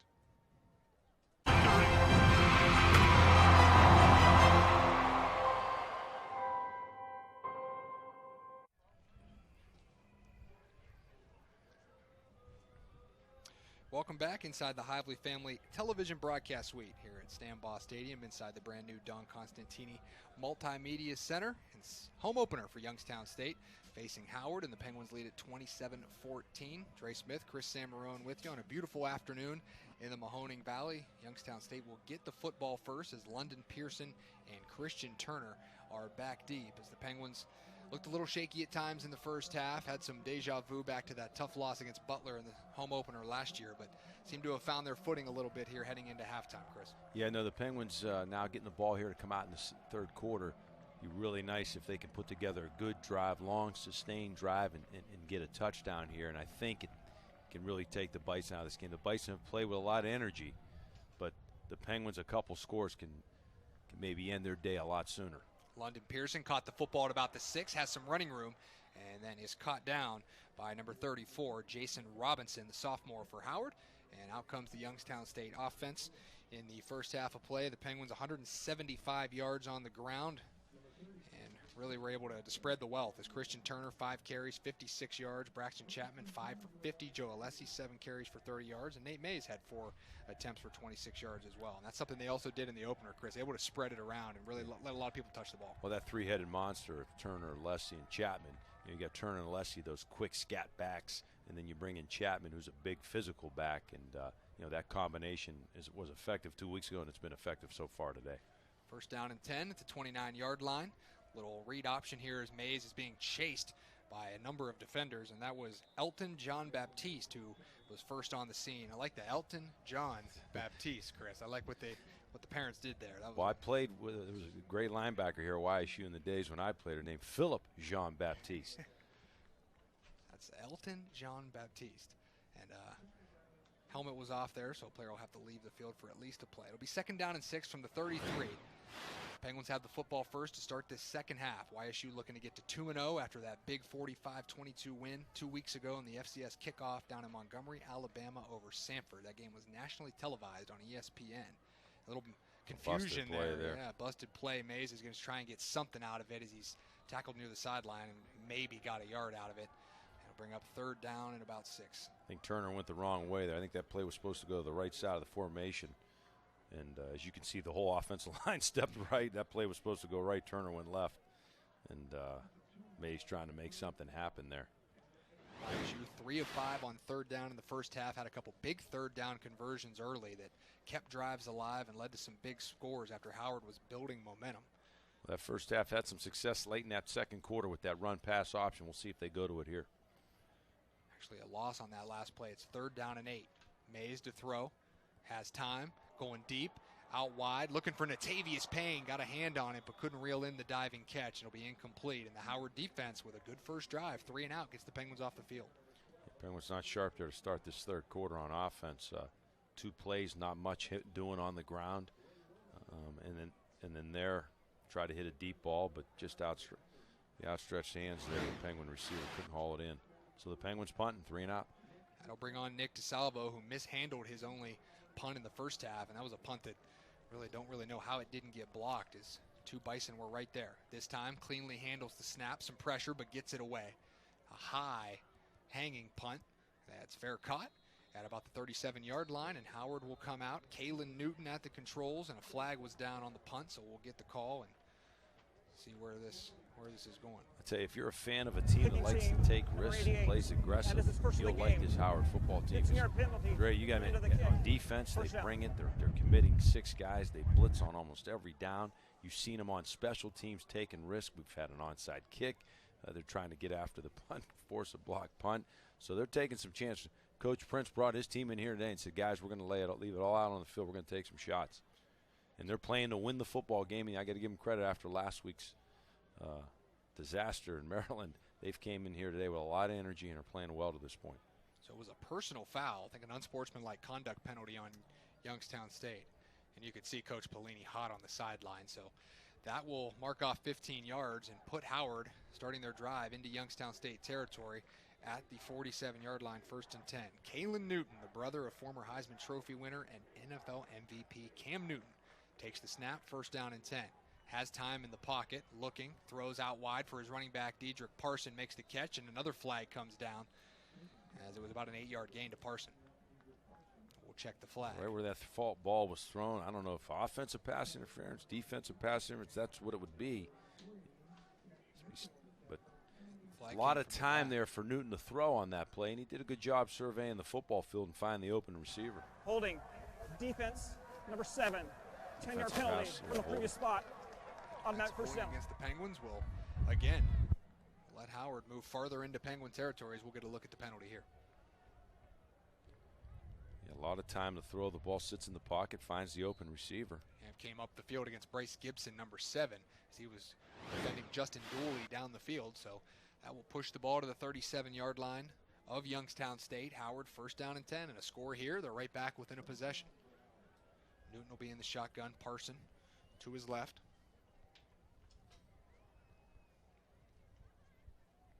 Here's Newton, play action, gets outside the pocket. They get him on the move where he's comfortable. Had a man, high throw, tipped off the hands of the Howard player, and we'll see if they call this incomplete on the side. They did, as DJ Smalls tried to keep his feet in off the tip, but wasn't able to. And Newton with the play action fake scrambles to his left, tries to hit Allison, just overshoots him.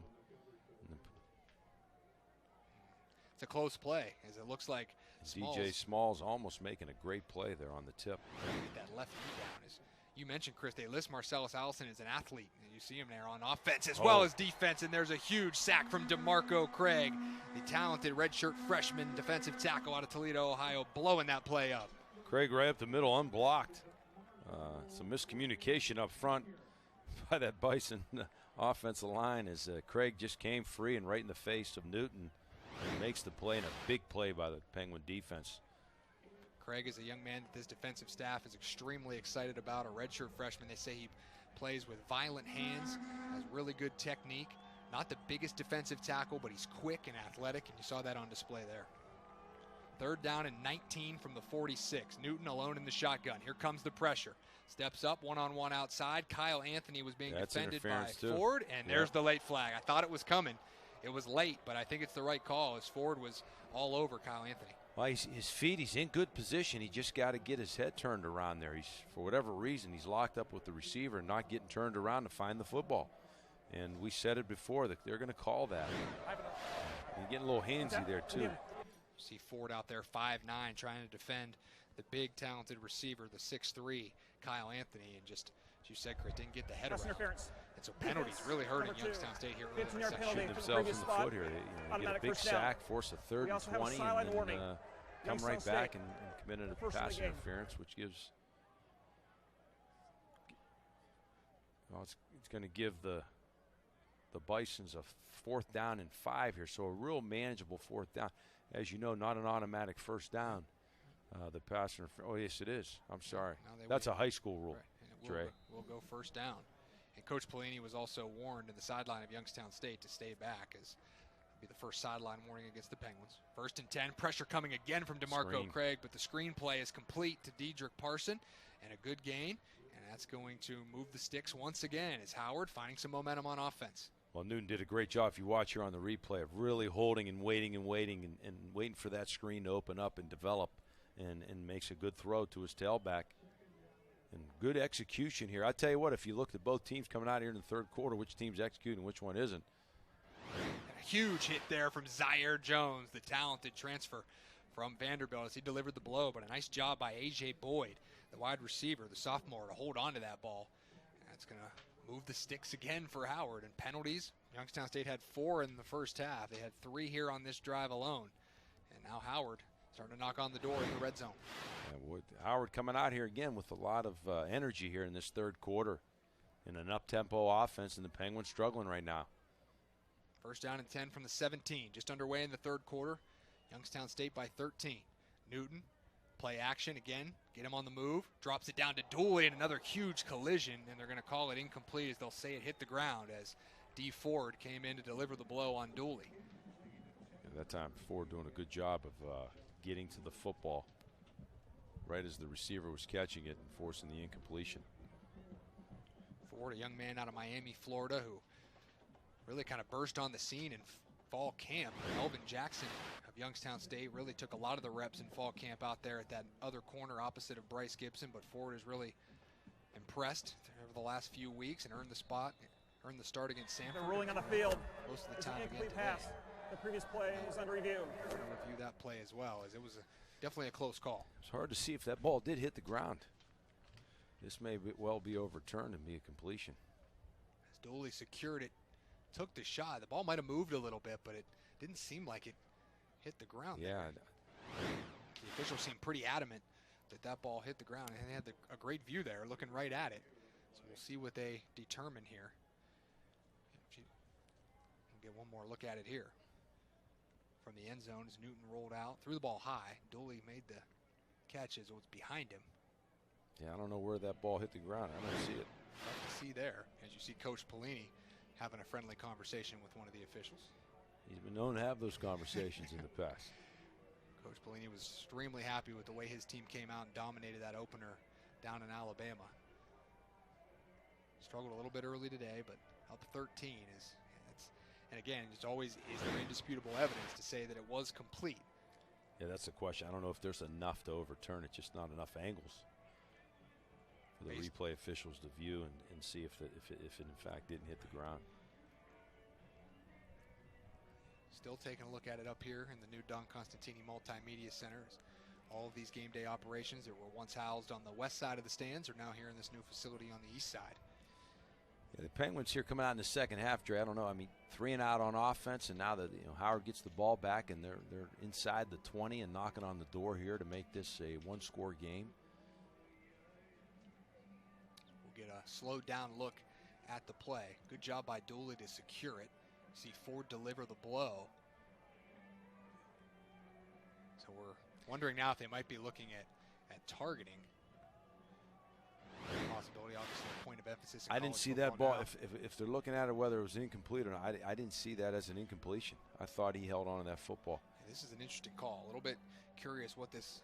See, I think the official thought the ball was transferred over to the receiver's left hand, and well, never did. It stayed on the right side of his body. Got knocked loose, but he recovered the football with his right arm and held on. I don't think that ball ever hit the ground.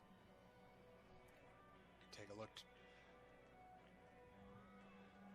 We're getting some information. This might be a review for targeting. So it's an incomplete pass with now a review of targeting and not whether the ball was caught.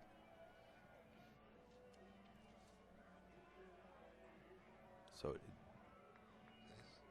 could be looking at a couple different things. Yeah, this is confusing. Yeah. Could be two different changes. Could be ruled to a completion with the addition of targeting. And targeting's been one of those rules that has had its challenges over the last few years. Of teams and players have tried to figure out a more clear description of what it is and how it's evaluated. This year, the main point of emphasis is there clear and forcible contact to the head or neck area. That is the key. Or did a player launch themselves into the head or neck area of a defender? So those are the key things to look at if we are looking at targeting here. You see Coach Pelini eagerly awaiting the call as well. Trying to make the game more safe, which is great, but at the same time, it's hard as a defensive player. And now we're going to take a look at it just to see if targeting could possibly be looked at here, and I think that's what it is. I think the helmet-to-helmet contact. Because you see D Ford lower the head and go up toward that head or neck area. And the points of emphasis this year, the change now is that it needs to be, if it's called on the field, then it has to be confirmed up top. So if it's called on the field, they have to confirm. You have to be able to have indisputable evidence up top that it is targeting. And that could be one of those situations where they consider D Ford launching himself into the defender. That's been a point of emphasis as well, is if a player launches themselves and leads with the head, that's going to be an automatic targeting call. So we could see that here. Oh boy, what a long review. Yeah, this is one of the longer ones I've seen. 11:03 left to go here in the third. 27-14 Youngstown State. Gives up an opportunity to let you know that next Saturday YSU hosts Valparaiso. YSU will host Duquesne. It'll be the 14th annual State Farm Kids Day with inflatables and games in the lower tailgate lot starting at 11 a.m. Plus everyone gets a YSU water bottle courtesy After review, Mercy the rule in the field is 21 changed to a WFG. completed catch. The ball will be placed on the 12-yard line. It'll be 2nd and 5. And it's tough for us to hear the call from inside the Don Constantine Multimedia Center. And it is a catch, so they have ruled it to be a completion, no targeting. So kind of what you thought initially, Chris, was a catch. Yeah, it looked like a catch. Yeah, the evidence showed that. Wasn't much of a game, but a catch. And glad to hear it wasn't targeting on our defensive back, Ford. So back to action after a long delay. 11:03 to go in the third quarter. Penguins 27, Howard 14. They have the football. Second down at about the 12-yard line. 2nd and 5. Newton, pressure coming, and down he goes. Pressure coming up the middle once again from, guess who? DeMarco Craig, the redshirt freshman with his 2nd sack, and he's wreaking havoc right now up front. Yeah, big. Just getting pressure up into the face of Newton and really nowhere for him to go. As the Penguin, that was huge because at 2nd and 5, now you push it back to a 3rd and 15. Penguins needed that big play, and DeMarco Craig comes up with it. That's 2 on this drive that Craig's had, 2 sacks of Newton, which we've had a hard time today getting him down on the ground. We've had him in the grass, but haven't gotten him down. But Craig doing it here on this drive. That puts Howard in 3rd at long. 3rd down, 15 from the 22. Newton in the shotgun. 81. Steps up, quick throw. Kyle Anthony's open end zone. Gibson tried to break it up. Great catch. They wrestle for the football. No official signal, and now the hands go up. Touchdown, Howard. Kyle Anthony with his 2nd touchdown reception from Kalen Newton on 3rd and 15. Howard pulls within a score. I said it, 81. That's his favorite target today, and understandably so. He has made some big plays in the passing game, and our cornerbacks just having a hard time picking up the football, not getting their head and picking up the football, making a play on the football. And, boy, what a big drive here for again, 2 long down and distances, and they convert for big plays here, this Howard Bison. And we got a 1-score ball game, Dre. Surprising. Got to give this staff, as you mentioned, Chris, a lot of credit. A 22-yard touchdown from Kalen Newton to Kyle Anthony. That's his 2nd touchdown catch, and we'll get a look right before we head to break. We got a ball game on our hands here in Youngstown as Kalen Newton finds Kyle Anthony for the touchdown. It's 27-21 Youngstown State.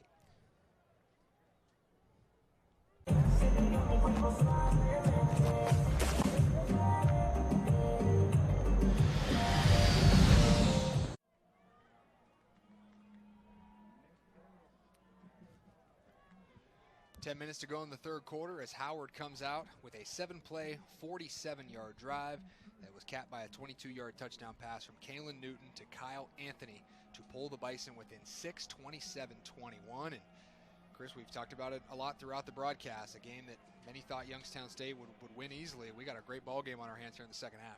One-score ball game in the third quarter, and too many big plays that the Penguins are giving up to this Howard offense, and especially to number 81, Anthony. He has had a huge day so far, and as you can see, that's Newton's favorite target today, and he's been looking for him on every crucial down and distance, and Anthony's been coming up for him big as he's made some tough catches in traffic. Anthony, 4 catches, 89 yards, 2 touchdowns. The preseason first-team All-MEAC selection. Last year caught 53 balls for just under 660 yards. Talented receiver, 6'3", 210, as you mentioned, Chris, and he's given the Penguins some problems, and now YSU will try and answer. Power formation as they come out 1st and 10 from the 25. Nate Mays will throw, though. Flag on some early snap movement. Deep pass for Braswell is out in front, incomplete, and we'll check the flag. It has to be offsides. It looks like the Penguins drew him offside with a hard snap count. And, again, this Howard defense, very aggressive. Offside. Defense, number 91. 5-yard penalty. First down. So the offside penalty there called against number 91, Antonio Turner, defensive tackle for the Bison. That last play, first down, they sent 6 guys there on a blitz, or 6 guys rushing the passer there. So really, again, playing aggressive defensively, Howard. There's going to be some big plays in the passing game. They're going to open up. You just got to make them. So it'll be first some and 5. Opportunities will be there, Dre. 1st and 5 after the penalty. Nate Mays at quarterback under center, I formation. Christian Turner is the deep back, and he will take the handoff. Has some room. Oh, there he goes. Tackle, big gain. Out across midfield and out of bounds, and that's what the Penguins needed, was a big run play there. Christian Turner bursts into Howard territory for a first down. We'll get a look at the replay. Ty Freeland comes up from his defensive back position, and a good job by Turner making him miss.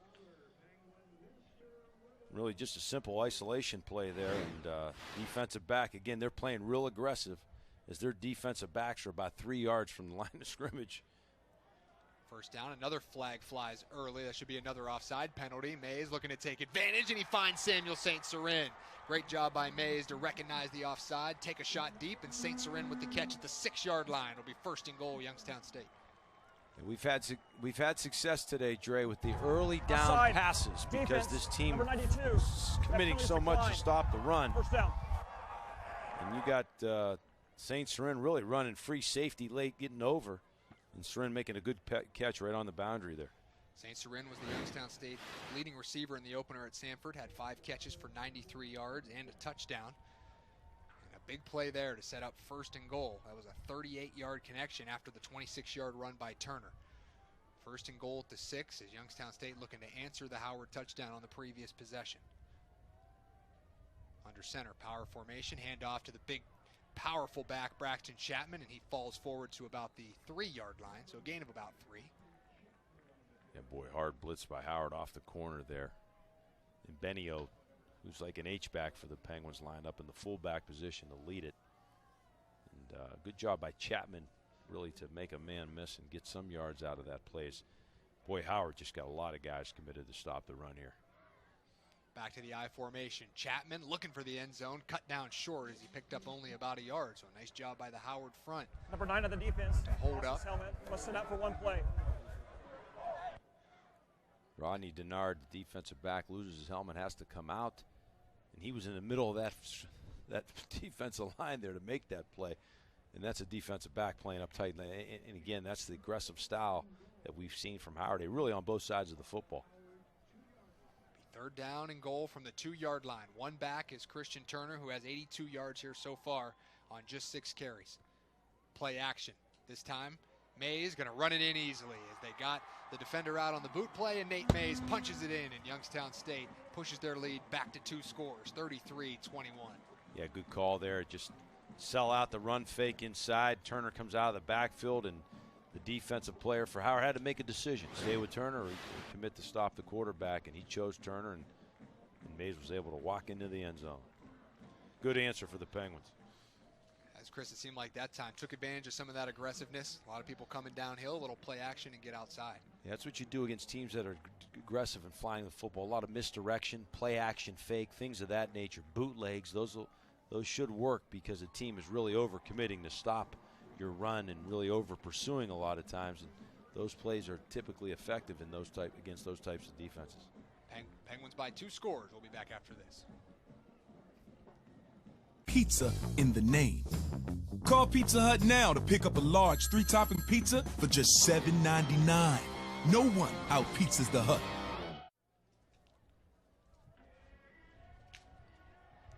Get a look at some of the key plays from that last scoring drive of Youngstown State. Christian Turner with a big 26-yard run to get the Penguins into Howard territory. And then right after the offsides penalty, Nate Mays took a shot deep and found Samuel St. Cyrin down near the 6-yard line to set up this 3rd down. 2-yard touchdown run for Mays on an easy gallop in, and Youngstown State pushes their lead to 34-21. Just over 8 minutes to go in the 3rd as Colton McFadden kicks it off into the end zone, and the touchback will set up Howard at the 25-yard line, 1st down and 10.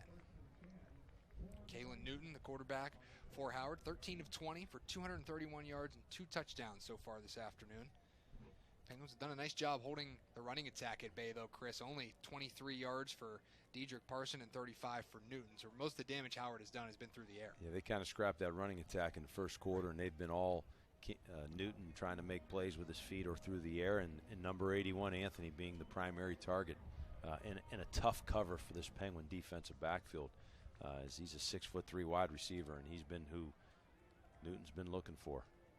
Newton on 1st down, outside, looks for A.J. Boyd, who makes the catch. 1st down, out to the 40-yard line. Jalen Madison giving coverage there, the redshirt freshman safety out of Norcross, Georgia. But Boyd makes the catch, sophomore out of Pittsburgh, California. 1st down and 10. Boyd was the inside receiver on the left side of the formation and just ran it deep out there. And the other 2 receivers ran the defenders off, and it was man coverage. And good pitch and catch there by Newton to Boyd.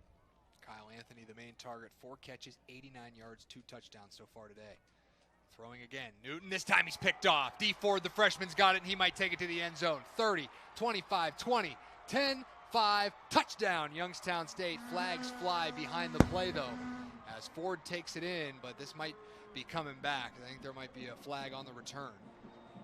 As the throw was off the mark on the slant route from Newton, Ford was there. And let's see what the penalty is. I don't know, but I'll tell you what, the Penguins came with pressure. They're right in the face of Newton, made him throw it sooner than he probably wanted to, and threw it behind his receiver, and Ford, Johnny on the spot, making a good catch. And after the interception, personal foul, blindside block, number 3 for the defense. 15-yard penalty from the spot of the foul, 1st down. Cash Mitchell, linebacker, called for the blindside block, and we will get a look at it. This is another point of emphasis. Another this new year. rule, yep. College football, there is no blindside block. The top left of your screen, there you see it. As you see Cash Mitchell deliver the blow to one of the offensive linemen of Howard. Being a former offensive lineman, I like this rule. That's right. Those real athletic defensive players, you don't want them having free shots, blindside shots on you, as you saw it right there. Because you know why, Dre? There's no shot that offensive lineman was going to catch him on that return. So that's, again, another point of emphasis and for safety reasons, and it makes sense. So rather than scoring the touchdown off of the interception, Penguins have it at the 35, and now another flag, and they're going to false start. Be false start Offense, on Youngstown number 75. State. 5-yard penalty. You saw early 1st one down. of the Bison jump into the neutral zone, but they're going to get Youngstown State on the false start. Miles Douglas at right guard, or they're calling moving. Didn't see him move, but that's what they're calling. So that will back the Penguins up to 1st and 15. I formation. Benio in there in the fullback slot ahead of Joe Alessi, who's back in at tailback. And the ball will go to Alessi. He's one of the fastest players on the field, and there he goes. 20, 10, 5, walk-in touchdown for Joe Alessi, the senior. Puts Youngstown State ahead by 3 scores, 40-21, and the Penguins trying to pull away a little bit here in the 3rd. Great blocking up front, big hole right up the middle, and Joe Alessi takes it in. He's one of the fastest players in the Missouri Valley Football Conference, and a talented young man, an easy touchdown there. Well, it started up front there, Dre. Zinni pulled from his left guard position, led it up through, got a nice block on the linebacker. Great job by Jones at center, blocking back and open up in a big hole and a big seam there for Alessi. And he don't need much room. And if you can give him some room, especially get him into the secondary, he's going to outrun a lot of people. 7:25 to go in the third. Extra point coming from Colton McFadden, and it's blocked. Howard gets a hand on it, and that's 2 point afters today that have gone awry for Youngstown State. Well, just way too much penetration right up the middle. So the lead will stay at 19, 40-21. The score from Joe Alessi puts Youngstown State up 3 scores. Back after this to Stambaugh Stadium. Pizza for just $7.99. No one out-pizzas the Hut. Well, you see they overloaded on Zinni there, 2 guys, and that's their job, is to push him back straight into the kicker, and they were successful in that. And Zinni just got to do a little better job staying lower, getting his pad level down so he doesn't get pushed back as easily as he did on that extra point. Another kick will bounce through the end zone and set up Howard 1st and 10 at the 25. 2 extra points that have gone awry for Youngstown State results in our 40-21 score, as Youngstown State now has put a little bit of breathing room between themselves and the Bison. Christian Turner, 6 carries, 82 yards, and a touchdown. Joe Alessi, after that 40-yard touchdown on the last drive, has 70 yards on 8 carries. Braxton Chapman, 7 for 54. So another well-distributed run game today for Youngstown State. Nate Mays, 8 of 14 for 182. And a touchdown, 2 TDs, excuse me. And now Kalen Newton, who has 2 touchdown passes himself here today, 245 yards through the air, is back under center on 1st down from the 25.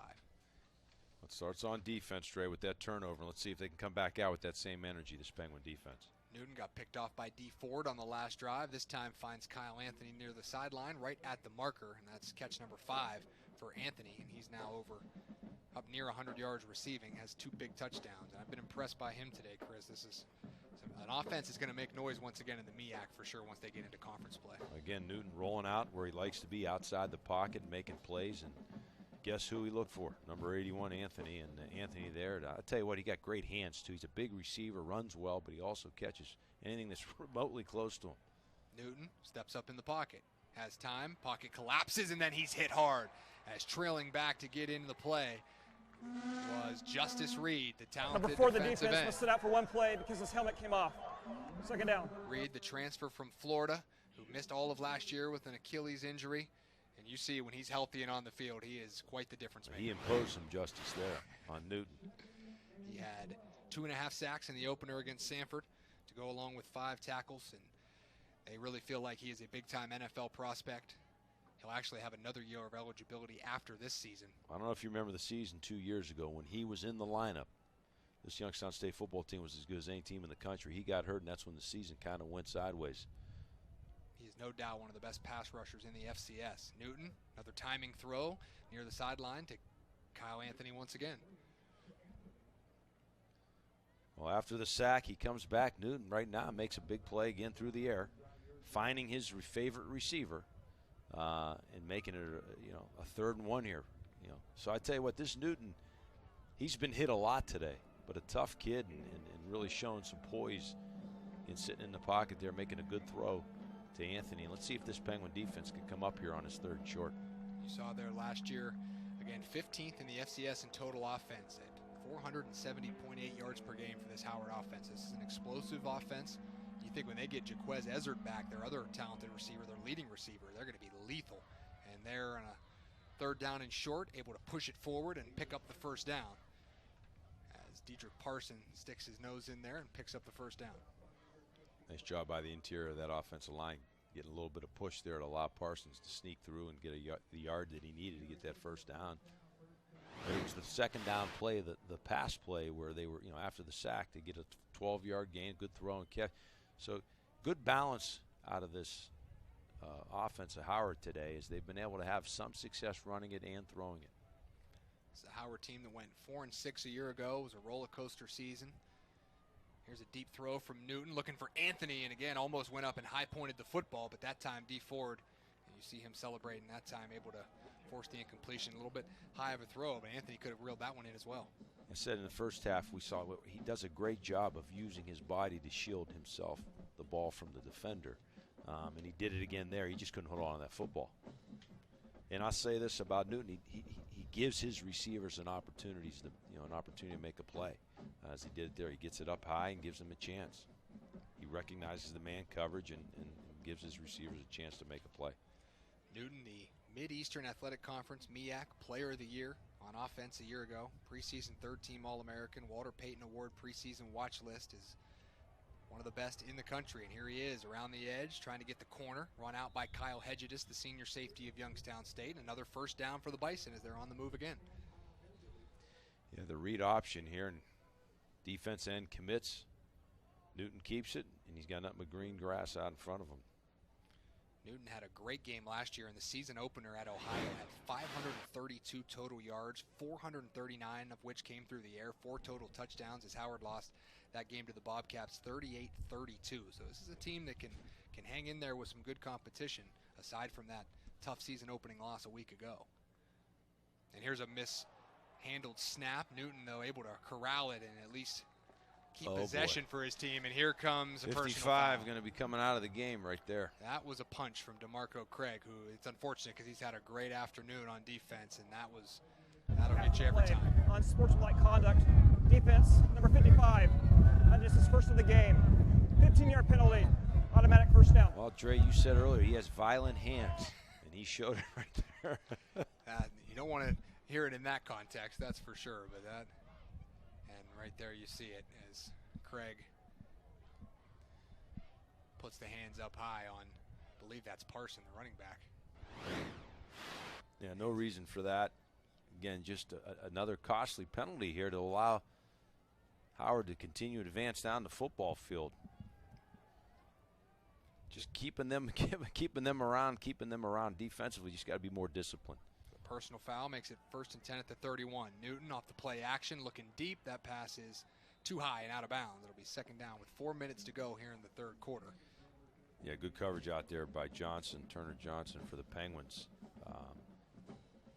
As Newton, again, looking deep. He likes to throw the football down the field, and I'm sorry, in coverage there for the Penguins was Melvin Jackson, not Johnson. Mentioned earlier, a roller coaster year last year for Howard. 6 of their 10 games were decided by 8 points or less, including that opening loss at Ohio. So a team that was right there last year. They went 7-4 in 2017, so a program that's had some success recently.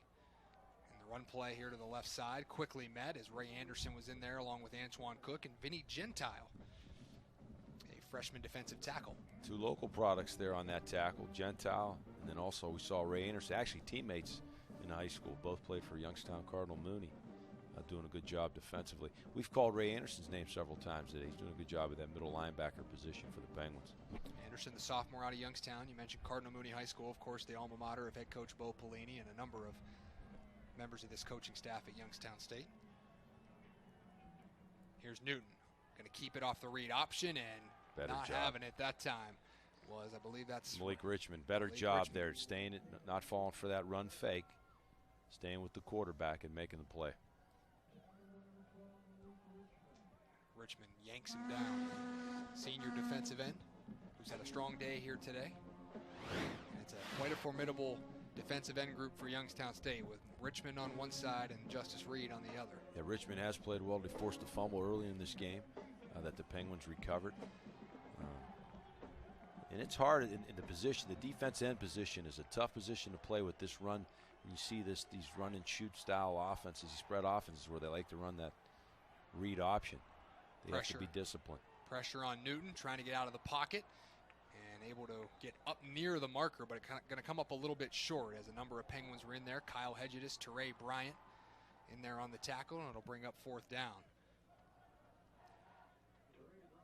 I tell you can't say that this Newton isn't tough.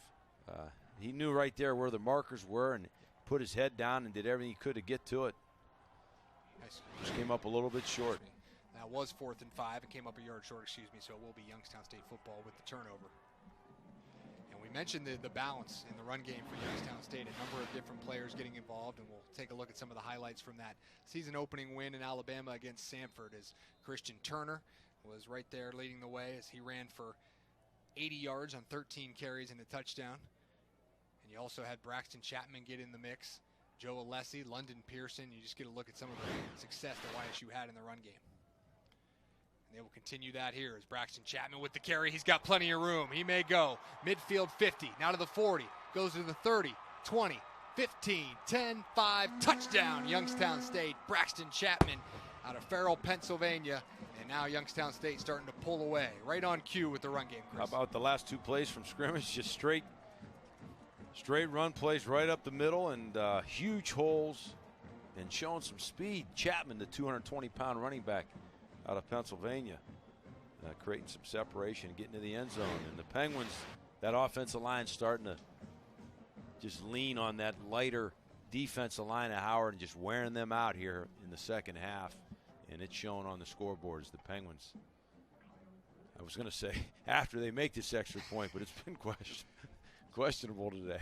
A bit of an adventure on the extra point tries today. That one is good, and it makes it 47-21 Youngstown State, a 78-yard touchdown run from Braxton Chapman. And now Youngstown State with some breathing room with 2:16 to go here in the third. Chapman had 50 yards on 11 carries and 2 touchdowns 2 weeks ago. And yeah, just an isolation there where the fullback, the H-back who's lined up as the fullback there, just isolates the linebacker, and the rest of the linemen are body on body, and great job. Great job by that Penguin offensive line, and then also giving some love to number 82 for the Penguins, their H-back, Jake Benio. Good blocking up front, great run by Chapman, and the Penguins are taking over here late in the third quarter. Chapman with a career high 132 yards to lead the Penguins on the ground on just 8 carries.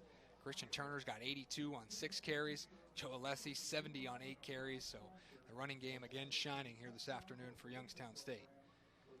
And now as we tick toward the fourth quarter. And I think when the move from Carl Pelini to the offensive side, I think that was going to be the emphasis this year, was really establish themselves offensively as a team that can run the football in a physical style of running. Not a foolish style of running, but a physical style where you're going to know it's coming. We're still going to bring it. Kickoff being returned by Khalid Dorsey, and he'll come out to about the 23-yard line. And you're right, Chris. Talking with quarterback Nate Mays this week, he said one of the things that Carl Pelini told the offense he really wanted to help them with was finding an identity. He felt like last year they didn't have an identity to lean on, and this year they feel like that physical run game up front, and physicality's been his focus, and that's been on display here today. Well, if you look at those 4 championships up there, those banners that sit on that scoreboard, that was the hallmark of those teams, is the ability to run the football, that physical style. Because what it does is it keeps your defense off the field, slows the game down, it keeps your defense off the field, and at the same time it just punishes and it wears on defenses, and that's what we've seen here today. Howard stopped the run early, but they haven't done it lately because it just, after so many plays of getting beat down by that big offensive line, it starts to wear on you. As Newton picks up a few yards on the keeper, and Chris, of course, you were a part of 2 of those national championships, 1993, 1994. 3 of them. You were red. You didn't play the first. You weren't on the field for the first one, but you were on the team after transferring back home. And what does it mean to you to be back here at Youngstown State broadcasting these games? Obviously, an All-American, Hall of Famer. Love being a part of this program. The administration, the staff, everybody we get to work with here. I mean, it's just been a great experience for me, and I love being around the team. That's the thing. That's the part of it I love the most, is being around the team and seeing these young guys work hard and have some success. Chris, an All-American, 3-time national champion. Also a YSU Athletics Hall of Famer. Great to have him on the broadcast this year with us for the home games. As I was a transfer, that's the one thing we're seeing. You don't always have success with the transfers. You never know sometimes what you're going to get. But for these Penguins, a lot of the guys that are key players on this football team so far this year are guys that have transferred in and have bought into what Coach Pelini's teaching. And they've been a big part of this team the last 2 weeks as far as the success. 3rd and 3 here from the 29. Dedrick Parson with the carry, and going to come up short, just shy of the first down marker. And you got to think at this point Howard is going to need to keep that offense on the field down 47-21. No, they're not. Wow. This is surprising. That surprises me. At this point in the game, you would think you would need to pick that up. It's 4th and short, but Ron Prince going to elect to punt the football.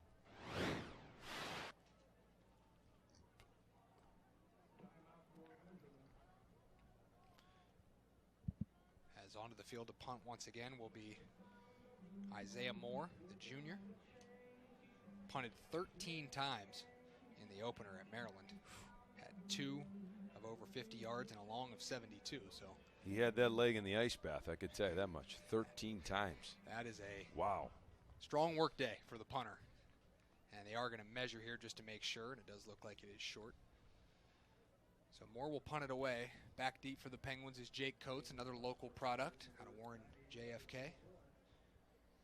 That's another nice thing. If you look up and down that roster for the Penguins, a lot of local players. And I say local, within maybe an hour drive of Youngstown. And that's a good thing to see, some local talent staying at home. And that helps bring the fans out, which we have a nice crowd here today for the first home game of the season. Punt in the air. Caught by Coates, makes a man miss, pushes up forward to about the 36-yard line, and Youngstown State will have it back on offense. And it's the home opener for Youngstown State here in 2019. And Youngstown State has had a lot of success, dominance here at home in the non-conference, especially with home openers. 53, 23, and 2 in home openers dating back to 1938, and that includes also 29, 7, and 1 since moving to Stambaugh Stadium in 1982. And it's really been a successful situation for the Penguins. Obviously last year was a setback, that loss to Butler, but definitely a different feel around the program this year. Coach, talking to this coaching staff and this team, there's just a different feel around this program this year. A new culture, a new energy. They feel like it's going to be a much different outcome than that 4-7 campaign a year ago. You can't take anybody lightly. They learned a valuable lesson last year, and I think not only the players, the coaches too. You just can't show up and win a football game. You have to prepare, you have to focus, and you have to be ready to play. And that should take us to the end of the third quarter as Youngstown State is in control, 47-21. Youngstown State will have the football when we come back with the start of the fourth and final quarter. It's Sunday Night Baseball on ESPN.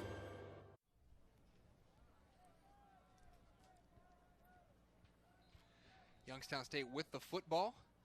Here to start the fourth quarter, we're inside the Hively Family Television broadcast suite. Joe Craycraft in the game at quarterback under center. Turns, hands off to London Pearson, who puts his shoulder down and picks up a first down. Strong run there by Pearson. The Penguins now having some real success up and running the interior of their offensive line. And during the break, take a look at head coach Bo Pelini getting his entire team together on the sideline prior to the start of the fourth quarter. Chris, what do you think the message is there? Don't let up. Even though the score's 47-21, the Penguins have been sloppy.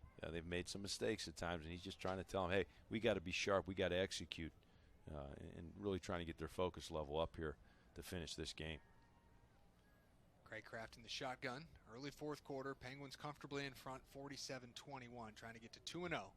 Play action here. Craycraft going to let it loose, looking for St. Cyrin, and overshoots him. And had St. Cyrin open down the field, but a little strong. It'll bring up. Nice call on first down, a little play action pass. Got some single coverage out on the perimeter there with St. Cyrin. He's had some opportunities. Just Craycraft a little bit strong with the throw. Craycraft, a talented young man that this coaching staff's really excited about. Sophomore, this season his first game action, but they really feel comfortable with him moving forward. Nate Mays, of course, a senior. So Craycraft probably a guy you look at to be a leading candidate for the starting quarterback job next year, along with some other talented young players. Big quarterback, Craycraft, 6'3", 215 pounds, good-sized quarterback. Going to hand off to London Pearson once again. And Pearson, of course, the son of, and there might be a fumble here as Howard comes out of the scrum with the football. It looks like the officials are going to mark it down. I didn't see the ball out. I did not see the ball out. He's got him down. And looked like the official's mic came on there. So they're saying Pearson was down before the ball came out. About to say it was London Pearson, the son of former Ohio State running back Pepe Pearson, who was a member of Coach Pelini's coaching staff in his first year here at Youngstown State. Talented young man, fast runner who has put on a lot of weight and physicality. Junior out of Licking Heights. Third down and 8. Craycraft in the shotgun. Steps up, throws, looking high for Natavius Payne and incomplete. And that'll bring up fourth down. The Penguins will have to punt. Yeah, Craycraft off target there, almost turned it over. Really overshot his receiver out in the perimeter, Payne, and Penguins will punt it away here. And Nick DeSalvo will come back on the field. First-year punter Mark Schuler, who handled the punting duties for the last few years for Youngstown State, a converted tight end who went on to have a great career as a punter for the Penguins. He's graduated, so DeSalvo now handles those duties. Oh, and this boy. is not a good punt, and that's gonna. That might make the stands. That's gonna go not a long distance, and now Howard will have it first down and 10. 13-19 remaining in the ball game. Penguins in control, 47-21. The Bison will have the football when we come back to Stambaugh Stadium.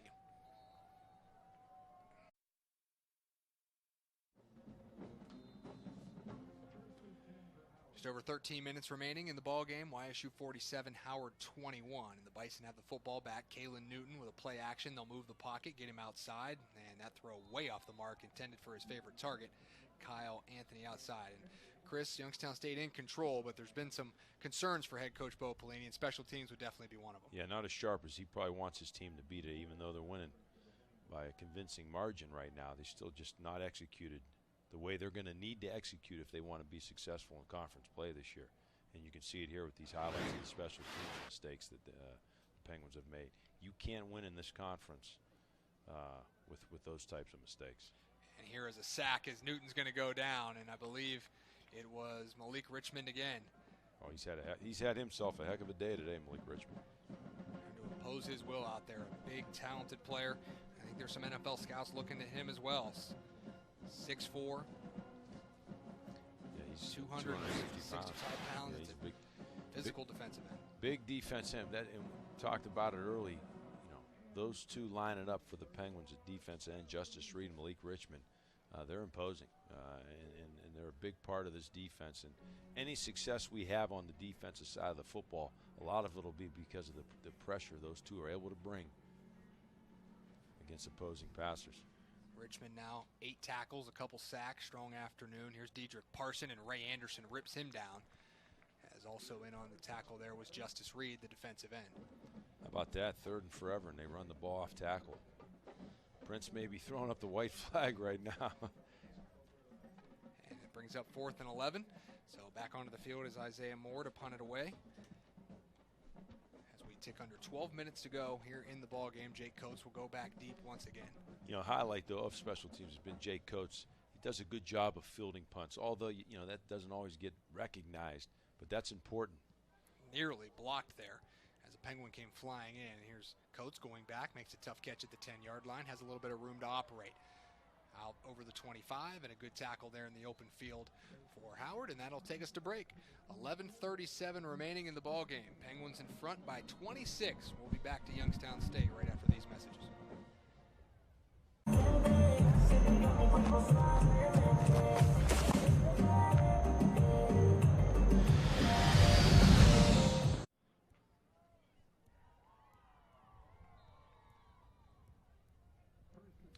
Back here inside Stambaugh Stadium in the Hively Family Television Broadcast Suite, 47-21 Penguins. Is the handoff will go to London Pearson, and he's going to go all the way across midfield, down to the 30, 25, 20, 15, 10, 5, touchdown Youngstown State.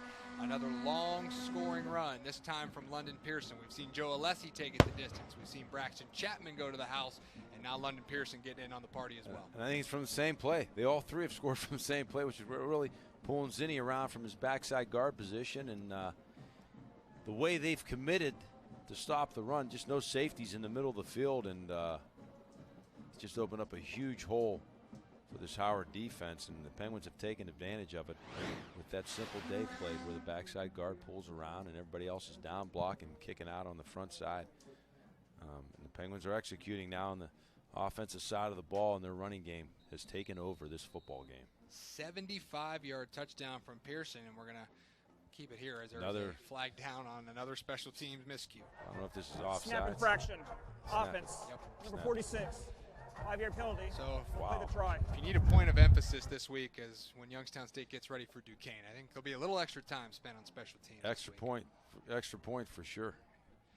There's been one missed wide right. There's been a blocked extra point, and now a snap infraction.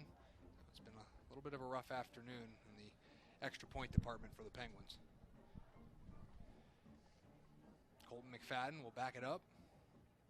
His father, Paul, of course, played for Youngstown State and 6 years in the NFL, a familiar name here in Youngstown. And the extra point is up and good. 11:25 to play. Youngstown State comfortably in front, 54-21. Back in a few.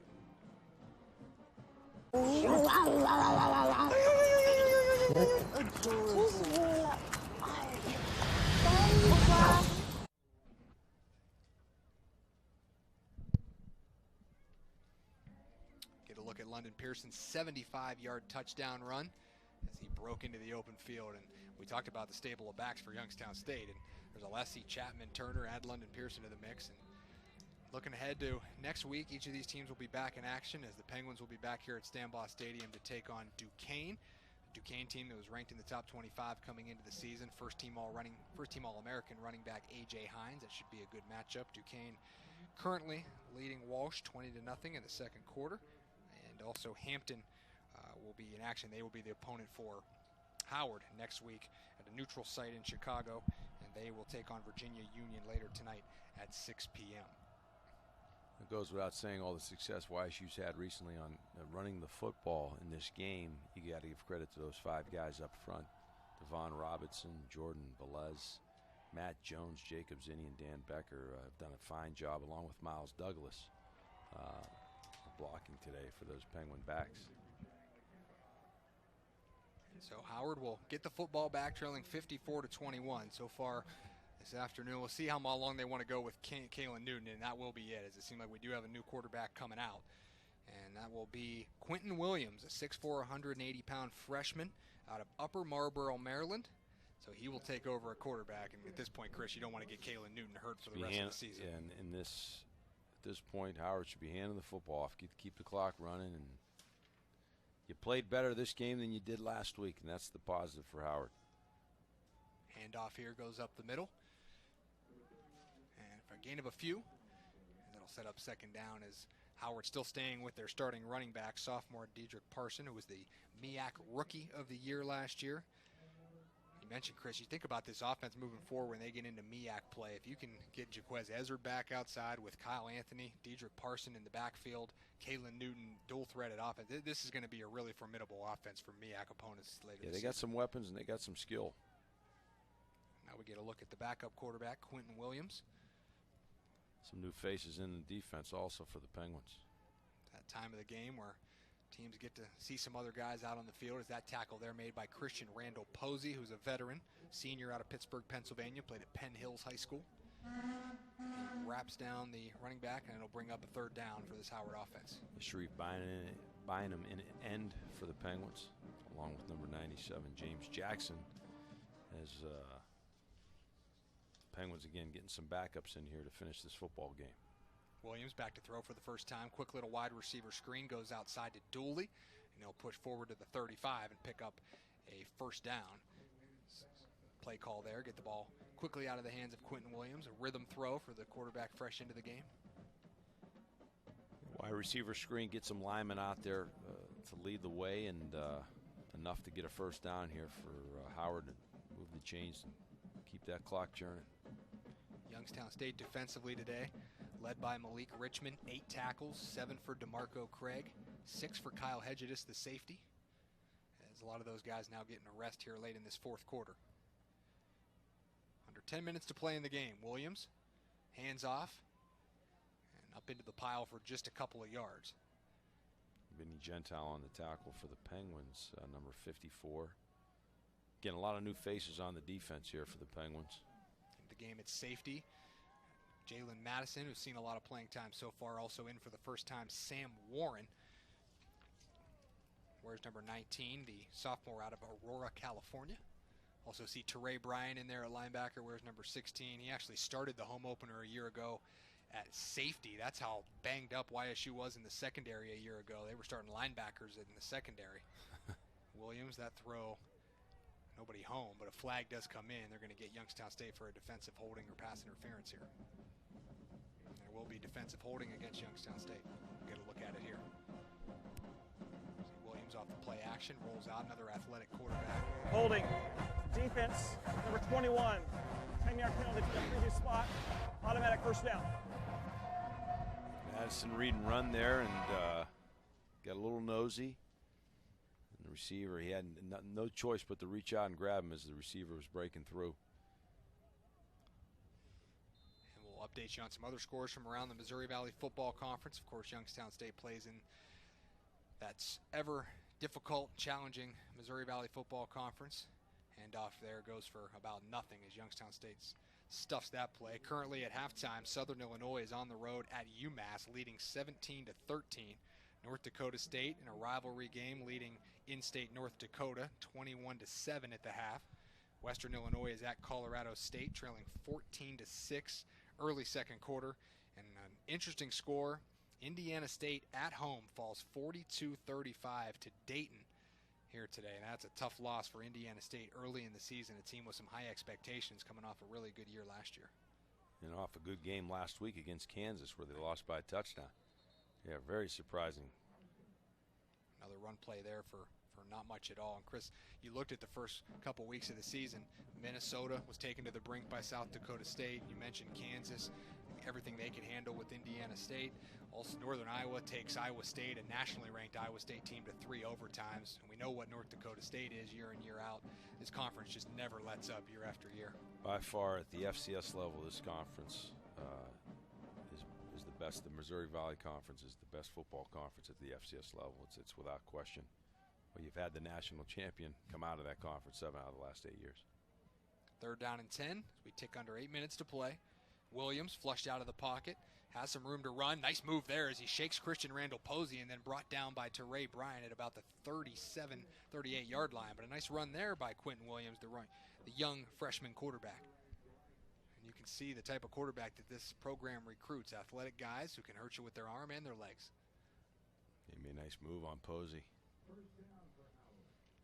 Williams, a tall, thinner quarterback, only 180 pounds. Got to think as he gets older, he'll get him a little bit, add a little bit of weight to be able to handle the. Well, you gotta have some size anymore at the quarterback position. The way these teams like to run this spread offense and the 30-second timeout. Run pass option look, and then a lot of the read option where the quarterback's carrying the ball a lot. You got to have a back or a quarterback that can take some pounding, as you see that at YSU. With both of our quarterbacks that have played today, Nathan Mays and K. Kraft. I mean, those are big-bodied quarterbacks that can take a somewhat of a beating. So Bo Pelini calls timeout, wants to talk to his team here with 7 minutes remaining.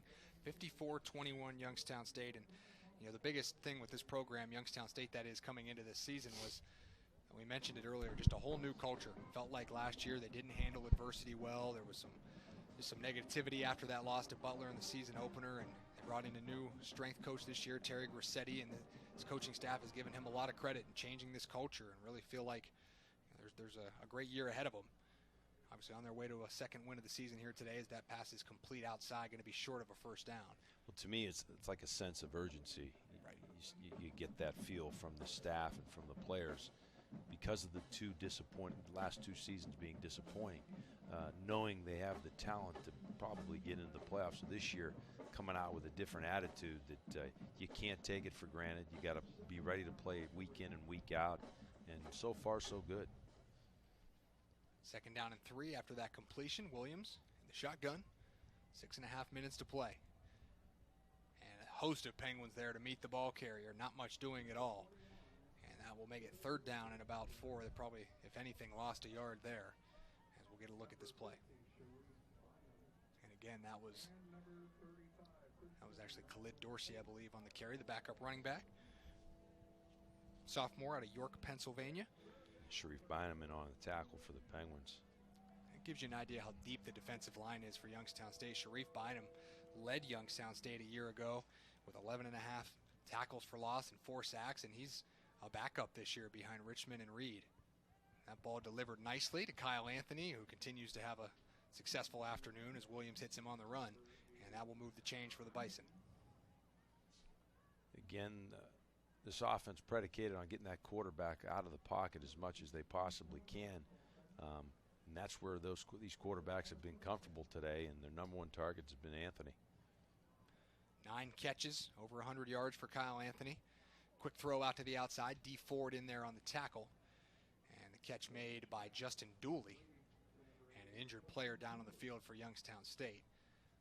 And that's D Ford, the guy who made the tackle, so the athletic training staff will run out to attend to him with 5:14 remaining in the ball game. And surprised to see D Ford, Bryce Gibson, both starters still in the ball game at this point. And it's unfortunate D Ford down on the ground, but hopefully just a cramp maybe. gives us an opportunity to let you know that hope to see you out at Beagley Center this season for YSU men's and women's basketball. Season tickets are currently on sale. Your best value is the Penguin package, which includes a ticket in the lower chairback section to every men's and women's game for just $175. Call 330-941-1978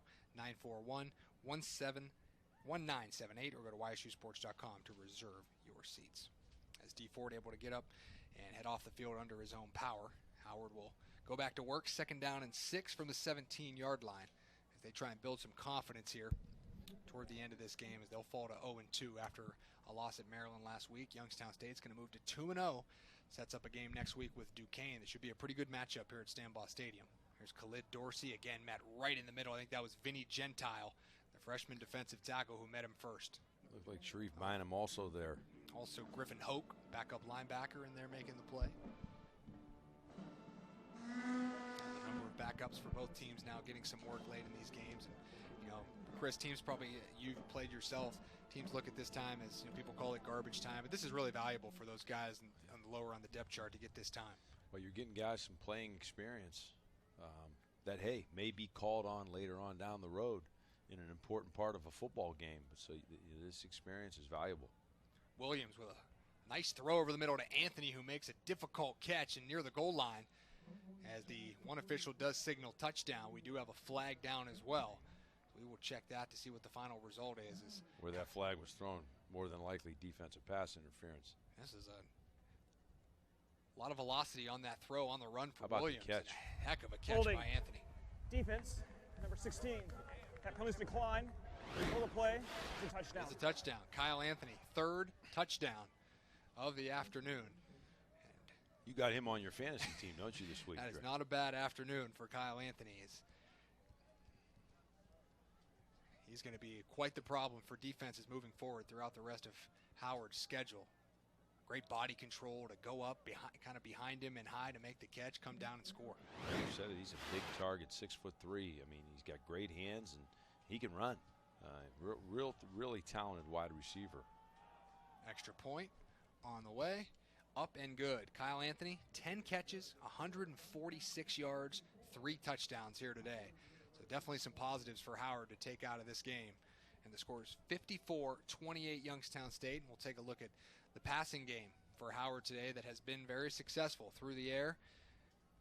So far, 306 yards for Howard. Only 67 last week. They were only able to muster 68 total yards. 1 rushing yard, 67 passing against the Terrapins last week, and they've shown they can put together through the air here today. I'd have to bet on last week. They probably threw the towel in right away in that game as they fell behind early. I think it was 52-0 at halftime, something along them lines. And now today, I'll say this: Coach Prince got the message to his team that we're not quitting, regardless of the score. And they're still fighting and making plays and getting a touchdown here late in the 4th quarter.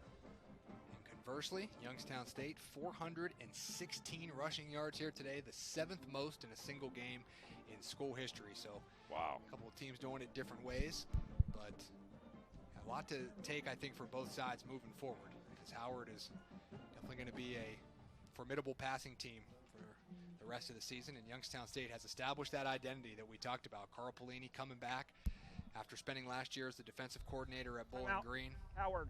First charge coming timeout. Back to work on the offensive side as we have a timeout called by Howard. And Chris, we may never leave Stambaugh Stadium well, I mean, today. How do you call a timeout on a kickoff? I mean, I'm confused.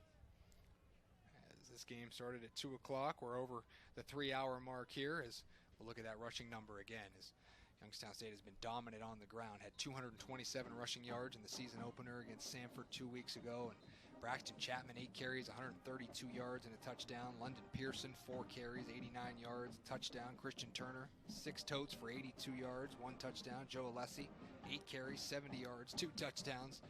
So it's pretty clear what identity they found. A physical rushing attack is what we're going to expect from YSU moving forward. That's the ingredient if you want to have success in the conference and then also get in the playoffs and have success. You have to be able to run the football. But you got to be able to play defense too, but you got to be able to run the football. That's important. As going back to the catch was Jake Coates, back to the 1-yard line.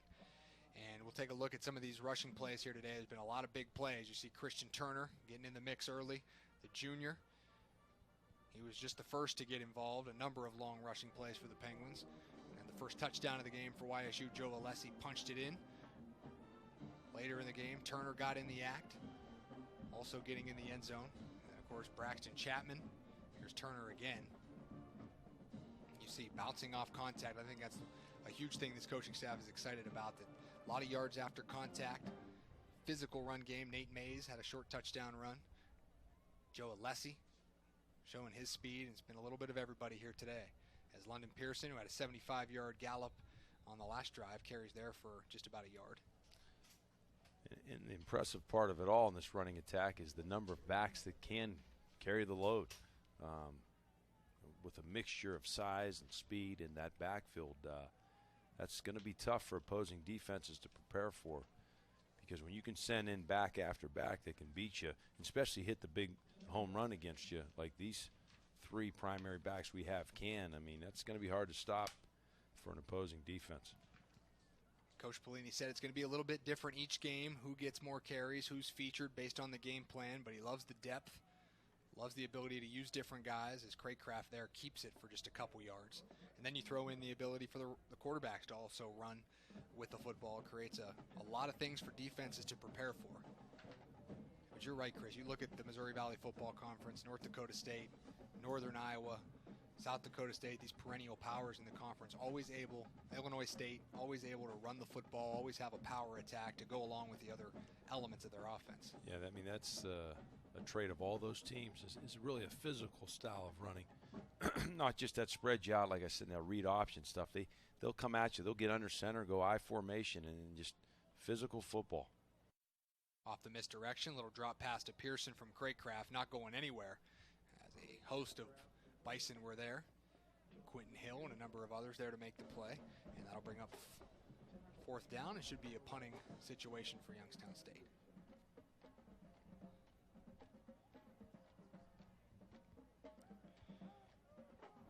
So out comes Nick DeSalvo once again to punt the football for the Penguins.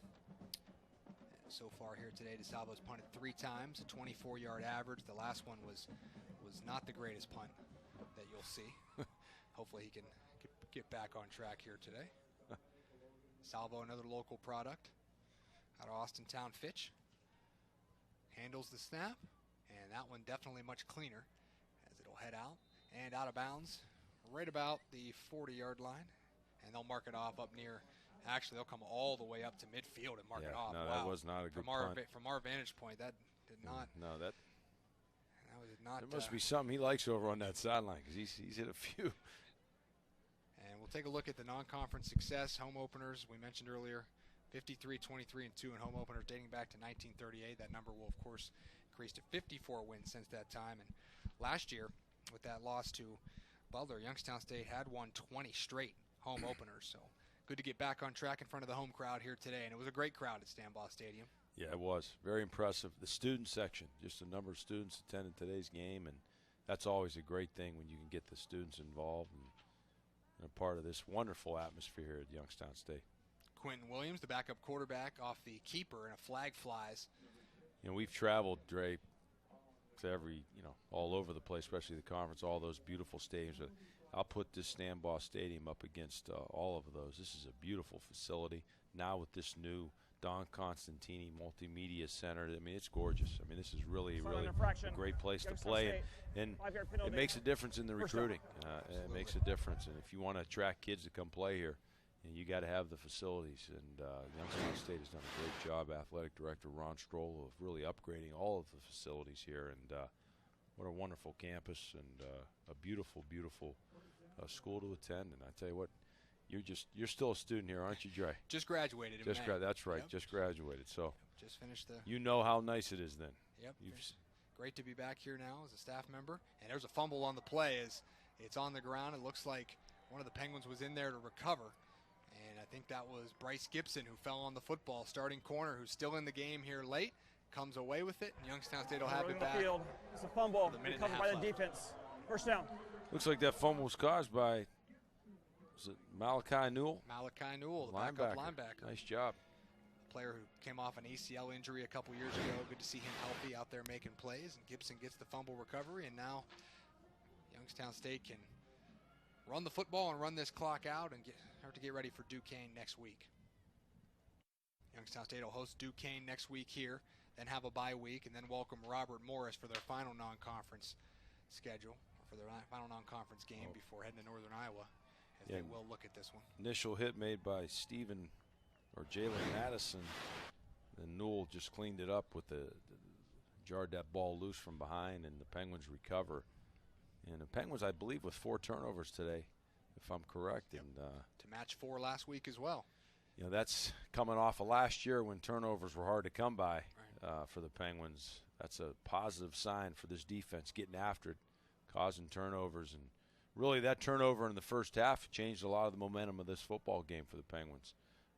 When they forced that fumble, that was a Howard that was driving inside our 30-yard line, and Richmond forced that fumble, and that was a big part of that big turn of momentum. London Pearson once again, as he's padding the stats here late, another long run all the way into Howard territory. And it's late in the game and picking up some extra yards. London Pearson, again, we mentioned, comes from a great bloodline. His father, running back at Ohio State, assistant coach for Bo Pelini a few years ago here on this staff.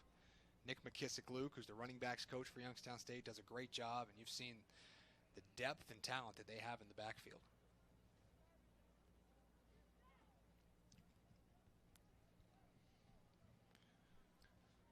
Penguins take a knee here now and run the rest of this clock out, and this game is finally coming to an end. Yeah. A long afternoon, and Youngstown State going to come away with the win. It's been a lot of fun here inside the Hively Family Television Broadcast Suite. Great to open up this new facility, the Don Constantini Multimedia Center, and Youngstown State happy to get a win along with it. As we wrap things up here, Chris, what are your takeaways for each team here? Well, I think, Howard, obviously, they're going to be happier than they were last week. I think they did some things well today. Their offense executed early on. They fought. They played hard. Youngstown State, I think, again showed that that's going to be their strength offensively, is running the football. Had a lot of success doing that. They got to clean up some things, especially in the special teams. And I think defensively they got to, play a little smarter on that side of the ball. So there's room for improvement by both teams. But Youngstown State, hey, you can't be in any better position to be 2-0 right now, and that's the key. In the next 2 weeks, they're at home, and they got to take care of business, and then you start conference play, and that's when you got to be playing your best. Youngstown State rushes for over 400 yards as they move to 2-0 with a 54-28 victory over Howard. The Bison showed some talent on offense here today as Kyle Anthony was impressive. 10 catches, 143 yards, 3 touchdowns. Kalen Newton threw for 266 yards. Penguins had 4 players with 70 or more rushing yards, and Jeremiah Braswell, 3 catches, 99 yards, and a touchdown. Penguins come away with the victory. They're 2-0. Howard falls. They are 1-1. Good to be back with you, Chris. A lot of fun, and we'll be back next week for the game against Duquesne.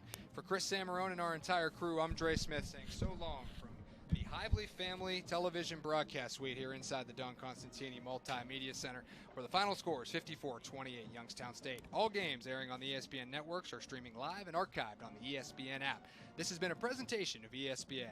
Have a great rest of the weekend, everyone.